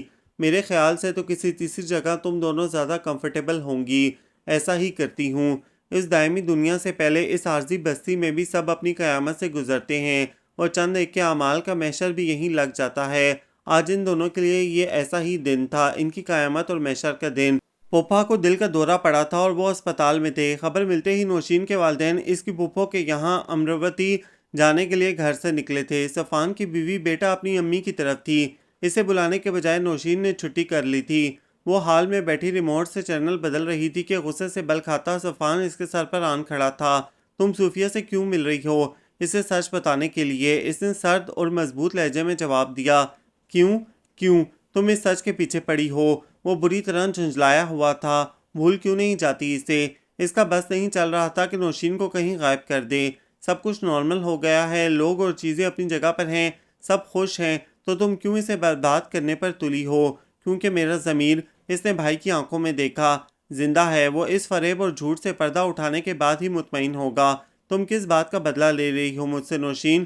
میں نے تمہارا راستہ صاف ہی کرنا چاہا تھا، اور آپ بہت گھٹیا انسان ہیں بھائی۔ اب آپ مجھے گلٹی فیل کرانا چاہتے ہیں، جبکہ آپ کا زام، آپ کا حسد اور انسیکیورٹی آپ کی اس حرکت کی وجہ تھی۔ آپ نے بہن کا سوچ کر یہ کیا ہوتا تو شاید آپ کو کچھ مارجن دیا جا سکتا تھا۔ اس وقت تو کسی کو بھی میری فیلنگز کا علم تک نہیں تھا۔ ہاں یہ کیا تھا میں نے، لیکن اب اس بات کو جگ ظاہر کر کے کیا ملے گا؟ نوشین نے اس کے شانے کے اوپر سے پیچھے دیکھا اور صفان پلٹتا اس سے پہلے ہی سمیر کا گھونسا اس کے منہ پر پڑ چکا تھا۔ وہ لڑکھڑا کر سنبھلتا اس سے پہلے دوسرے گھونسے نے اسے صوفے پر گرا دیا تھا۔ اس کی ناک سے خون نکلنے لگا تھا۔ اپنے کانوں سے نہ سنا ہوتا تو میں نے مر کر بھی اس بات کا یقین نہیں کرنا تھا۔ سمیر نے اسے جیکٹ سے پکڑا۔ صوفیہ اسے پوری طاقت سے پیچھے کھینچ کر صفان سے دور کرنے کی کوشش کر رہی تھی۔ اس طرح نہیں، سمیر بیٹھ کر بات کریں۔ سمیر نے اسے صوفے سے کھڑا کیا اور پھر اس کا ہاتھ اٹھا تھا کہ صوفیہ نے پکڑ لیا۔ پلیز۔ سمیر نے اتھل پتھل سانسوں کے بیچ اسے دیکھا اور ایک جھٹکے سے صفان کو پھر صوفے پر گرا دیا۔ صفان ناک پر رومال رکھے سر جھکائے بیٹھا تھا۔ جو وہ کبھی نہیں دیکھنا چاہتا تھا وہ اس کے سامنے تھا۔ صوفیہ نے سمیر کو اس کے سامنے والے صوفے پر بٹھایا اور خود بھی بیٹھ گئی۔ سمیر کے جبڑے اور تیز سانسیں اس کے اشتعال اور ضبط کی مظہر تھیں۔ اس کا ہاتھ صوفیہ کے ہاتھ میں نہ ہوتا تو وہ اب بھی اسے پیٹ رہا ہوتا۔ جس دن صوفیہ غائب ہوئی اس رات میں نے انہیں فون پر بات کرتے دیکھا تو ان کے انداز عجیب لگے تھے۔ کچھ دیر کی بھاری خاموشی کے بعد نوشین نے کہنا شروع کیا، لیکن تب میں نے نہیں سوچا تھا کہ اس کا سراغ مجھے اس بدصورت سچائی تک لے جائے گا۔ اگلے دن میں نے انہیں ان کے بینک کے قریب اس لمبے چوڑے آدمی سے بات کرتے دیکھا۔ اس شکل اور حلیے کے آدمی کو بھائی سے کیا کام؟ مجھے یہ سوال اسی وقت بے چین کر گیا تھا۔ میں نے ریکوری ایجنٹس کا سن رکھا تھا اور مجھے یقین نہیں تھا کہ بھائی بطور بینک امپلائی اس کام میں ملوث ہو سکتے ہیں۔ جانے مجھے کیا سوجی کہ میں نے اس آدمی کا پیچھا کیا اور وہ وہی نکلا، لون ریکوری ایجنٹ، جنہیں ای ایم آئی اور کریڈٹ کارڈ بل وغیرہ کی تاخیر کی صورت میں بینک والے صارف کو ڈرانے دھمکانے اور رقم وصول کرنے کے لیے استعمال کرتے ہیں۔ جب میں نے مزید پتہ کیا تو علم ہوا کہ وہ اس قسم کے کئی اور کام بھی کرتے ہیں۔ اڑیل کرائے دار سے مکان خالی کرانا ہو، کوئی جبری قبضہ ہٹانا ہو، یعنی ڈرانے دھمکانے اور کیسا بھی مطلوبہ نتیجہ حاصل کرنے کے لیے ان سے کنسلٹ کیا جاتا ہے۔ مجھے اچھا نہیں لگا کہ بھائی بھی اس قسم کے کام میں شامل ہیں۔ میں یہ بات گھر میں ڈیڈی اور ممی کو بتانا چاہتی تھی تاکہ وہ بھائی سے اس کے بارے میں باس پرس کریں۔ میں اس بات کی وجہ سے ان پر کچھ زیادہ نظر رکھی تھی کہ ایک دن کافی ٹیبل پر رکھے ان کے لاک فون کی اسکرین پر نظر آیا میسج۔ میں نے پڑھ لیا، لڑکی اور فیملی اب بھی اسی گاؤں میں ہے، مہینہ بھر ہو گیا، بقیہ رقم بھیج دیں۔ وہ صفان کا جھکا سر دیکھ کر کچھ دیر رک گئی۔ اس سے پہلے تک مجھے بھی لگ رہا تھا صوفیہ اور اس کی فیملی کا ہی کوئی راز یا ریزن تھا، کوئی ایسی بات جس سے وہ شرمندہ تھے، اس لیے یوں منہ چھپا کر چلے گئے۔ اور سچ کہوں تو میں خوش بھی تھی۔ سو میرے لیے یہ اچانک رونما ہوا واقعہ اتنا قابل غور نہیں تھا، لیکن اس کے بعد میں نے دوسرے زاویے سے سوچنا شروع کیا۔ پھر بھی مجھے بھائی کے ایسا کرنے کی وجہ سمجھ میں نہیں آ رہی تھی کہ وہ اتنے گہرے دوست کے ساتھ ایسا کیوں کریں گے۔ میں نے صوفیہ کی گلی کے کئی چکر لگائے لیکن کچھ پتہ نہیں چلا۔ آخر میں نے بھائی سے ہی پوچھ لیا۔ سمیر نوشین کو دیکھ رہا تھا، درمیان میں سر جھکا کر بیٹھے صفان پر بھی نظر ڈال لیتا تھا۔ پہلے تو انہوں نے انکار کیا، لیکن میرے اصرار اور اس ریکوری ایجنسی کے ذکر پر انہیں ماننا پڑا۔ وہ بڑے مطمئن تھے کہ انہوں نے صحیح وقت پر درست قدم اٹھا لیا تھا۔ مجھے ان کا اپنے دوست کے ساتھ اس طرح چوری چھپی اتنا بڑا کام کرنا عجیب لگ رہا تھا، مگر اس وقت برا یا غلط مجھے بھی محسوس نہیں ہوا تھا۔ میں نے بھی اس وقت صوفیہ اور اس کے والدین کے بارے میں بالکل نہیں سوچا، بلکہ میرے اندر اپنے چانسز بڑھ جانے کی خوشی تھی۔ میں نے بھی بھائی کی بات کا یقین کر لیا کہ صوفیہ آپ کا میچ نہیں تھی، یہ انہوں نے آپ کو ایک غلط فیصلے سے روکنے کے لیے کیا تھا۔ سمیر کی آنکھوں میں بے یقینی اور دکھ ایک ساتھ اترا۔ ہر کوئی آگے سرکتے وقت کے ساتھ قدم سے قدم ملا کر چل رہا تھا، لیکن آپ کے لیے سب کچھ ٹھہر گیا تھا۔ 1 سال ہوا، پھر 2 سال مکمل ہو گئے اور اب بھی آپ اسے تلاش کر رہے تھے۔ آپ کی آنکھوں اور چہرے پر چھایا حزن اور صوفیہ کے انتظار کی جو تڑپ اور امید تھی وہ دراصل مجھے بھی محبت کے معنوں سے روشناس کرا گئی۔ آہستہ آہستہ آپ کا صوفیہ سے دوری کا درد مجھے بھی محسوس ہونے لگا۔ پھر یہ درد میری زندگی اور دنیا کی رنگینیوں پر بھی حاوی ہونے لگا۔ آپ کی تلاش اور انتظار کی کیفیت نے مجھے آپ کی محبت کی گہرائی اور صوفیہ کی اہمیت سمجھائی۔ جب اسے قبول کر لیا تو میں نے یہ بھی تسلیم کر لیا کہ آپ میرے لیے نہیں ہیں۔ آپ کی محبت عمر بھر کے لیے صوفیہ کے نام ہو چکی ہے، اور تب مجھے احساس ہوا کہ جب تک آپ کو صوفیہ نہیں مل جاتی میں بھی زندگی میں آگے نہیں بڑھ سکتی۔ اتنا وقت چپ رہ کر میں نے بھی بھائی کا ساتھ دیا تھا، اور اس سب کا ذمہ دار بھی تو میرا اپنا خون تھا۔ آپ کو ساری عمر اس حال میں دیکھنے کا خیال ہی سہانے روح تھا۔ میں نے اپنے طریقے سے تلاش شروع کی، پرائیویٹ ڈیٹیکٹیوز کو ہائر کیا۔ چند مہینوں بعد وہ اس گاؤں تک پہنچ پائے جہاں ان ایجنٹس کے کہنے پر ڈرائیور نے چھوڑا تھا، مگر اس کے بعد کوئی سراغ نہیں ملا۔ ان ریکوری ایجنٹس کا اتنا ڈر اور خوف ہے لوگوں میں کہ کوئی انہیں نہیں چھیڑتا۔ بھائی سے جب بھی بات کرنے کی کوشش کی، انہوں نے جھڑک کر خاموش کرا دیا۔ مجھے بھائی پر جتنا بھی غصہ سہی، مگر میں ان کا جرم عام کر کے اپنی فیملی کی رسوائی بھی نہیں چاہتی تھی۔ نوشین نے سر گھما کر بھائی کو دیکھا، لیکن اب انہیں اس طرح منافقت کرتے دیکھ کر مجھ سے رہا نہیں گیا۔ اگر آپ کا دوست کے لیے پیار اتنا ہی مخلص تھا کہ اس کی بھلائی کے لیے اتنا بڑا قدم اٹھایا تھا، تو اب اسی خلوص اور دوستی کا تقاضا ہے غلطی تسلیم کر لی جائے، سچ بتا دیا جائے۔ ایسے فریب کے ساتھ دوستی آگے بڑھانا دشمنی سے بدتر ہے۔ میں نے کہا بھی کہ آپ سچے دل سے معافی مانگ لیں تو آپ معاف کر دیں گے، لیکن وہ چپ ہو گئی۔ مجھے تیرے منہ سے سننا ہے صوفان۔ سمیر کی آواز پتھر سی سخت اور برف سی سرد تھی۔ کیوں کیا ایسا؟ صوفان نے سر اونچا کیا اور سامنے بیٹھے سمیر اور صوفیہ کو دیکھا اور دھیرے سے ہنس دیا۔ طنزیہ اور زخمی سی ہنسی تھی اس کی، کیونکہ ایک لڑکی آ گئی تھی ہمارے بیچ یار۔ جب وہ صوفیہ سے پابندی سے ملنے لگا تو صوفان اور اس کی ملاقاتیں کم ہو گئی تھیں۔ اسے اس بات کا کبھی برا نہیں لگا، مگر اس نے یہ نہیں سوچا تھا کہ وہ اتنی جلدی اس قدر سنجیدہ ہو جائے گا، اتنا آگے بڑھ جائے گا کہ فوراً شادی کا ارادہ باندھ لے گا۔ اس کے اندر تب تک بھی یہ احساس تھا کہ ابھی اس کی اور سمیر کی اس معاملے میں مفصل بات نہیں ہوئی ہے۔ جب آپس میں اسے زیر بحث لائیں گے تو سمیر کو جلد بازی کا احساس ہو جائے گا۔ اکثر معاملات میں جب وہ اڑ جاتا تو انیسہ اور عبدالحق اسے کہتے تھے، صوفان اب تم ہی سمجھاؤ، تمہاری بات ہی اس کے پلے پڑتی ہے، اور بڑے غیر محسوس طریقے سے اس بات نے اس کے اندر گہری جڑیں بنا لی تھیں۔ وہ اپنے گھر کا بڑا بچہ تھا جس کی بات کو اہمیت حاصل تھی۔ والدین بھی اس سے مشورہ کیے بغیر کوئی فیصلہ نہیں کرتے تھے۔ وہ ذمہ دار اور سنجیدہ سمجھا جاتا تھا، جبکہ سمیر کا معاملہ الٹ تھا۔ وہ گھر کا سب سے لاابالی اور لاپرواہ بچہ تھا۔ اسے جانے کی یقین تھا کہ سمیر کے جذبات صوفیہ کے لیے وقتی ہیں، وہ اس کی خوبصورتی سے متاثر ہے، اس کشش کو وہ محبت مان کر ایک غلط فیصلہ کر رہا ہے۔ اسے دوستی اور محبت میں اپنی دوستی پر زیادہ مان اور بھروسہ تھا۔ اس رات ان دونوں کے درمیان کھنچتی چلی گئی بحث نے اس کے دل میں صوفیہ کے لیے غصہ اور حسد بھر دیا تھا۔ اس کی صورت اور موجودگی میں اس کا دوست اندھا ہو گیا تھا۔ جانے اور سمجھنے کے لیے ہی تو شادی کر رہا ہوں، بیوقوف، یہ شادی سے پہلے کرنا ہوتا ہے، بعد میں نہیں۔ جب میں 100% شور ہوں کہ مجھے صوفی کے ساتھ ہی زندگی گزارنی ہے تو پھر دیر کیوں کروں؟ اس وقت تیری درست فیصلہ کرنے اور غیر جانبداری سے سوچنے کی صلاحیت مفلوج ہے۔ اور کیوں مفلوج لگ رہی ہے تجھے؟ کیونکہ تیرے دل و دماغ پر ایک لڑکی سوار ہے، اس کی خوبصورتی کے چکاچوند میں تو ٹھیک سے دیکھ نہیں پا رہا ہے۔ تجھے مجھ سے بہتر کوئی نہیں جانتا، اور جب میں کہہ رہا ہوں کہ تو جلد بازی کر رہا ہے تو مان لے۔ پچھتانے سے اچھا ہے رفتار کم کر لی جائے۔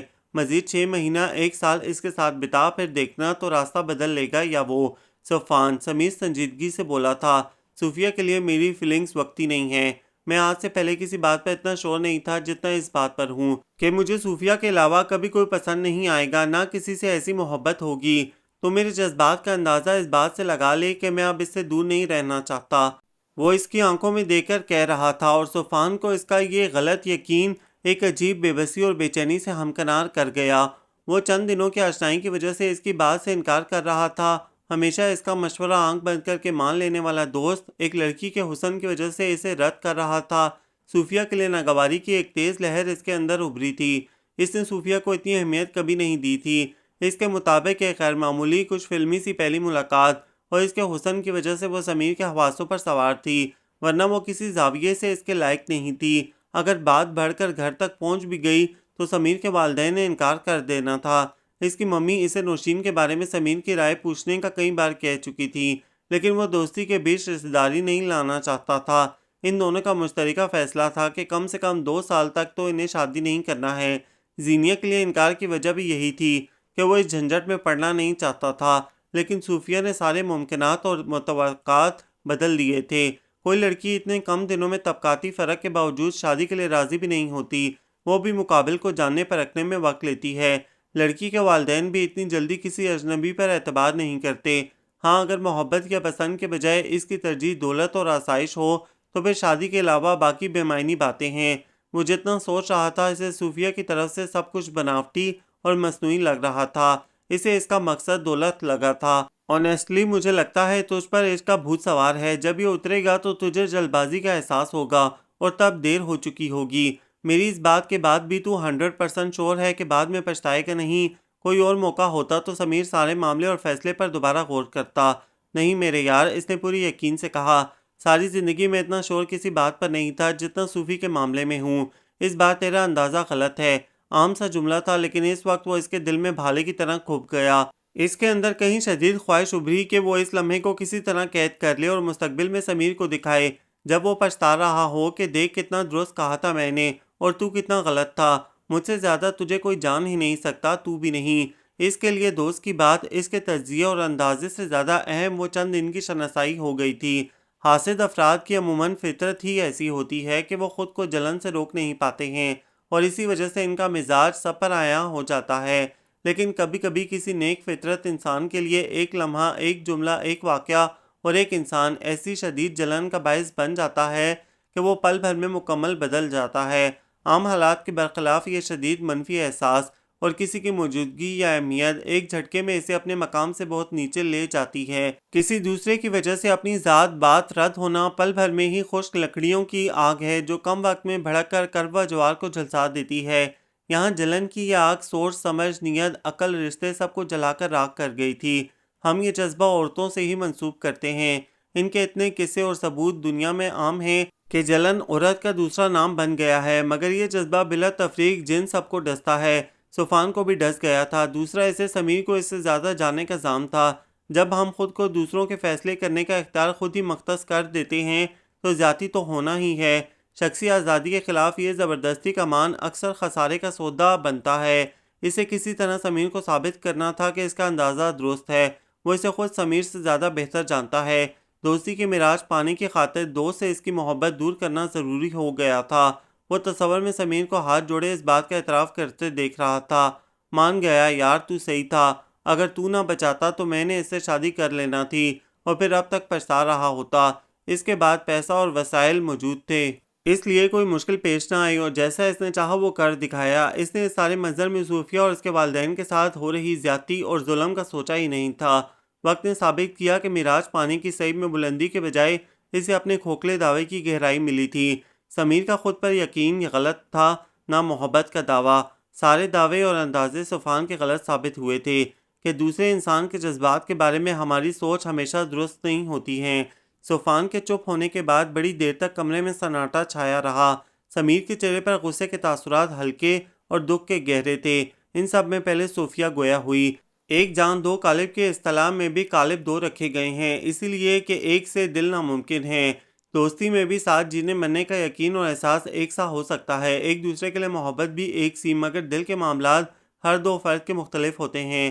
سمیر نے اس کا ہاتھ ہلکے سے دبا کر چھوڑا اور سیدھا ہو کر صوفان کو دیکھا۔ تو نے مجھ سے صاف صاف کیوں نہیں کہا کہ تجھے صوفی پسند نہیں ہے؟ تو دو ٹوک کہہ دیتا کہ تیرے اتنے یقین کے بعد بھی میں چاہتا ہوں تو شادی نہ کریں۔ مان لے میں نے کہہ دیا ہوتا تو کیا شادی نہیں کرتا؟ شادی میں تب بھی کرتا، لیکن تجھے کنونس بھی کر لیتا۔ تو نے ایک بار بھی یہ نہیں سوچا کہ وہ کمزور 3 افراد پر مشتمل فیملی کا کیا ہوگا؟ میں ایک غلط فیصلہ ہی کرنے چلا تھا نا۔ قیامت نہیں آ رہی تھی، کسی پر ظلم نہیں ہو رہا تھا، اس کے لیے لوگوں کو دربدر کرنا، اس قدر ڈرا دینا، انہیں بے یار و مددگار دنیا کے اجنبی کونے میں چھوڑ دینا، اسے کیسے جسٹیفائی کیا تو نے؟ آخری عمر انہوں نے خوف اور اندیشوں کے سائے میں گزاری، بنا کسی غلطی کے۔ تیرا مان، یقین، زام جو بھی تھا، اتنا اندھا کیسے ہو گیا تھا؟ مس محض شادیاں ہو جاتی ہیں، شادیاں ٹوٹ بھی جاتی ہیں، زیادہ سے زیادہ یہی ہو سکتا تھا، دنیا نہیں ختم ہو جاتی۔ اگر ایسا ہو بھی جاتا تو ایک غلط فیصلے کا ملال نہ ہو، اس صحیح میں تو نے مجھے اس ملال سے کئی گنا شدید دکھ دے دیا۔ ہم کتنی ہی محبت اور کوشش کریں، قسمت کے لکھے کو کچھ دکھ ٹال نہیں سکتے۔ تو نے جانے کس بھرم میں یہ کوشش کرنا چاہی تھی، وہ بھی اتنے غلط طریقے سے۔ صفان کو اس سے ان باتوں کی امید نہیں تھی۔ وہ اسے اپنی دوستی کے بارے میں اور اس حرکت کے بارے میں برا بھلا سننے کے لیے تیار تھا، یہ سب نہیں۔ آپ اب بھی نہیں سمجھے، نوشین نے کہا۔ مان، زام، یقین، یہ سب خود کو دھوکہ دینے اور بہلانے والے لفظ ہیں۔ بھائی حقیقت میں جیلسی کا شکار ہوئے تھے، ان سے صحیح غلط کی تمیز جلن نے چھینی تھی۔ جیلسی؟ سمیر کے لہجے میں حیرت تھی۔ دوست کا مقام اور بیوی یا محبت کی جگہ کا کیا مقابلہ کہ جیلسی فیل ہو، اور دوستی کا مطلب کب سے ایک دوسرے کے لیے فیصلے کرنا ہو گیا ہے، فیصلوں میں ساتھ دینا ہے، اور اگر غلط لگے تو مشورہ۔ اس حد تک جانا کسی دوستی ہے؟ وہ سمجھ نہیں پا رہا تھا۔ ایسے منفی جذبات کے لیے کبھی کبھی لاجک کی ضرورت نہیں ہوتی۔ نوشین نے لمبی سانس لی، اس کے دل سے بڑا بوجھ سرک گیا تھا۔ سمیر ایک دم کھڑا ہو گیا۔ 6 سال تھے تیرے پاس مجھے سچ کہنے کے لیے، میری معافی کے لیے، لیکن تو اب بھی کسی ظام میں ہے۔ تو نے اب بھی معافی نہیں مانگی، مجھے نہیں لگتا تو کبھی مانگ بھی لے تو میں معاف کر پاؤں گا۔ تجھے یہ سب کرنے کی ضرورت نہیں تھی، میرا اپنی محبت پر ایمان تھا تو ساری عمر ہماری دوستی یوں ہی قائم رہے گی، یہ بھی یقین تھا۔ تو نے وقتی جذبات اور اوور کانفیڈنس یا جیلسی جانے کس احساس کی بنا پر میرا یہ یقین توڑا ہے۔ اس کی آنکھیں گیلی ہونے لگی تھیں۔ وہ اب بھی اس کے لیے دوستی ختم ہونے اور دوست گنوانے جیسے الفاظ استعمال نہیں کر رہا تھا۔ اس کے لیے یہ کہنا اب بھی مشکل تھا۔ 6 سال تو نے مجھے خوار ہوتے، درد سہتے، اذیت سے گزرتے، صوفی کو مس کرتے دیکھا، لیکن تجھے میری آزمائش ختم کرنے کا خیال تک نہیں آیا۔ میرا دوست تھا یار تو۔ 6 سال پہلے بھی چند جملے اسے بدل گئے تھے اور اب بھی۔ صفوان ساکت سا اسے سن اور دیکھ رہا تھا۔ چلو، اس نے جھک کر صوفیہ کا ہاتھ پکڑ کر اسے کھڑا کیا۔ تھینک یو نوشین، آپ کو زندگی میں سیٹل ہوتے اور موو آن کرتے دیکھ کر ہم دونوں کو خوشی ہوگی۔ صوفیہ نے نوشین کو مخاطب کیا۔ اس نے مسکرا کے سر ہلایا۔ سمیر اسے لیے کمرے سے باہر نکل گیا۔ نوشین نے ایک نظر صفوان کو دیکھا جس کی پتھرائی مگر گیلی آنکھیں سامنے دروازے پر تھیں جہاں سے وہ دونوں غائب ہوئے تھے۔ وہ اسے مخاطب کیے بنا اندر اپنے کمرے کی طرف بڑھ گئی۔ اپنے کمرے کا دروازہ بند کرتے ہوئے اس نے صفوان کے رونے کی آواز سنی تھی۔ خساروں کا حساب تو اب اسے عمر بھر کرنا تھا۔ کسی کو پچھتاووں سے بچانے کی کوشش میں وہ خود ہی عمر بھر کے پچھتاوے خرید بیٹھا تھا کہ سادہ سا اصول اسے بھول گیا تھا۔ بھلائی اور اچھی نیت کا ثمر اچھے عمل اور نیک اقدام سے ہی ممکن ہوتا ہے۔ پچھلی رات صوفیہ نے سمیر سے کہا کہ اگلے دن شام میں نوشین نے اسے باہر ملنے بلایا ہے۔ حسب امید سمیر نے یہ بات اگلی صبح صفوان کو بتائی اور وہ پہلی فرصت میں نوشین کو سچ بتانے کے ارادے سے باز رکھنے گھر پہنچا تھا جہاں صوفیہ سمیر کے ساتھ پہلے سے موجود تھی۔ اتنی منصوبہ بندی اس لیے لازم تھی کہ سمیر کا صفوان کی زبانی سچ سننا ضروری تھا، ورنہ اسے یقین دلانا مشکل ہوتا۔ ان دونوں کے بیچ کی درار کا مخفی رہنا ناممکن تھا۔ سب کو پتہ چل گیا کہ 6 سال پہلے کیا ہوا تھا۔ جس نے سنا اسے یقین نہیں آیا تھا۔ دوستی کا یہ انجام سب کے لیے صدمہ تھا۔ محبت ملی تو اس نے دوست گنوا دیا تھا۔ زندگی کے امتحان اور پرپیش راستے ہماری سوچ کے دائرے سے باہر ہوتے ہیں۔ وہ ہمیں حیران کرتی ہے جہاں ہم بالکل توقع نہیں رکھتے۔ وہ اس بارے میں بات نہیں کرتا تھا مگر سب جانتے تھے وہ مشکل دور سے گزر رہا تھا۔ صفوان نے اسے آسمان سے زمین پر پٹخ دیا تھا۔ کچھ داغ اور زخم دائمی ہوتے ہیں۔ یہ اس کی زندگی کا وہی زخم اور صفوان کی زندگی کا ایسا ہی داغ تھا۔ صوفیہ جانتی تھی وہ اسے کبھی معاف نہیں کر پائے گی، لیکن اسے سمیر کے پیچیدہ احساسات کا بھی خیال تھا۔ جن سے کبھی بے انتہا محبت کی ہو ان سے ایک دم بے انتہا نفرت نہیں ہوتی۔ کتنا بھی بڑا جرم ہو یا ماضی اور گزرا وقت نفرت کے راستے پر پیروں کی بیڑیاں بن جاتا ہے اور انسان مکمل کہیں کا نہیں ہو پاتا۔ مستقبل میں ان کا تعلق کیا ہوگا کوئی نہیں بتا سکتا تھا۔ ایک دوسرے کو سب سے زیادہ جاننے کا دعویٰ کرنے والے بھی نہیں۔ اس وقت تو ان کے بیچ غصہ، دکھ، پچھتاوا، دوریاں اور خاموشیاں تھیں۔ صوفیہ ماسٹرز کرنا چاہتی تھی۔ وہ دونوں داخلے کی کارروائی مکمل کر کے باہر نکلے تو سمیر نے کار ایک طرف روک دی۔ بس اسٹاپ پر چلیں، اس جگہ کو جائے ملاقات اول کا شرف جو حاصل تھا۔ پہلے ایک نظر دیکھ تو لیں ادھر۔ صوفیہ نے آنکھ سے بس اسٹاپ کی سمت اشارہ کیا جہاں خاصی بھیڑ تھی۔ اوف، سامنے کے منظر میں برسوں پہلے والی خالی سڑک اور خالی بس اسٹاپ پر محض 2 نفوس کا تصور محال تھا۔ لگ تو نہیں رہا کہ یہ وہی جگہ ہے جہاں ہم ملے تھے۔ سمیر اس ازدحام کو دیکھ کر مایوس ہوا۔ اس دن خالی سڑک اور خالی بس اسٹاپ کا اہتمام غیب سے خاص ہمارے لیے کیا گیا تھا کہ وہ اتفاق اس کہانی کا پہلا چیپٹر بننے والا تھا، ورنہ میں نے یہاں ویسا سناٹا کبھی نہیں دیکھا تھا۔ ہمارے لیے اتنی خاص جگہ کو عوام کس قدر عام طریقے سے یوز کر رہی ہے۔ جس طرح وہ مایوس اور اداس ہو کر کہہ رہا تھا، صوفیہ کو ہنسی آ گئی۔ وہ پبلک پلیس ہے، آپ کیا اسے اپنا پلیس سمجھ رہے ہیں کہ عوام کا وہاں گزرنا ہو؟ دل تو میرا یہی کر رہا ہے وہاں اپنا تاج محل بناؤں۔ اس کا مطلب ہے آپ کو ہسٹری کا ذرا علم نہیں ہے۔ صوفیہ کی بات پر وہ سنبھل گیا۔ یہ اس دور کا تاج محل ہوگا، زندہ جاوید لوگوں کے پیار کی نشانی جو خود ہی اس کی سیاحت کو آیا کریں گے اور کوئی نہیں آئے گا۔ اس کے لیے ہمیں عوام اور ہجوم سے کیا فرق پڑتا ہے؟ ہمیں اس جگہ کی اہمیت پتہ ہے، کافی ہے۔ سیاحت زیارت تو ہم اب بھی کر سکتے ہیں کہ دنیا کے لیے وہ بس اسٹاپ ہے، مگر ہمارے لیے تاج محل۔ ڈرامائی انداز میں تاج محل کہہ کر اس نے بس اسٹاپ کو دیکھا۔ واہ، تم نے تو میری آنکھیں کھول دیں۔ جس انداز میں سمیر نے کہا وہ پھر بے ساختہ ہنس پڑی۔ سمیر نے سیٹ بیلٹ کھولتے ہوئے اسے دیکھا۔ آؤ اپنے تاج محل چلیں۔ کچھ دیر بعد وہ دونوں ایک دوسرے کا ہاتھ تھامے ہنستے مسکراتے مذاق کرتے اس عام سے بس اسٹاپ کی سمت جا رہے تھے جو ان کے لیے بہت خاص تھا۔ یہ ناول آپ سب کو کیسا لگا کمنٹس میں اپنی رائے ضرور دیں، ہمیں انتظار رہے گا۔ ہمارے چینل کو لائک کریں، شیئر کریں، سبسکرائب کریں۔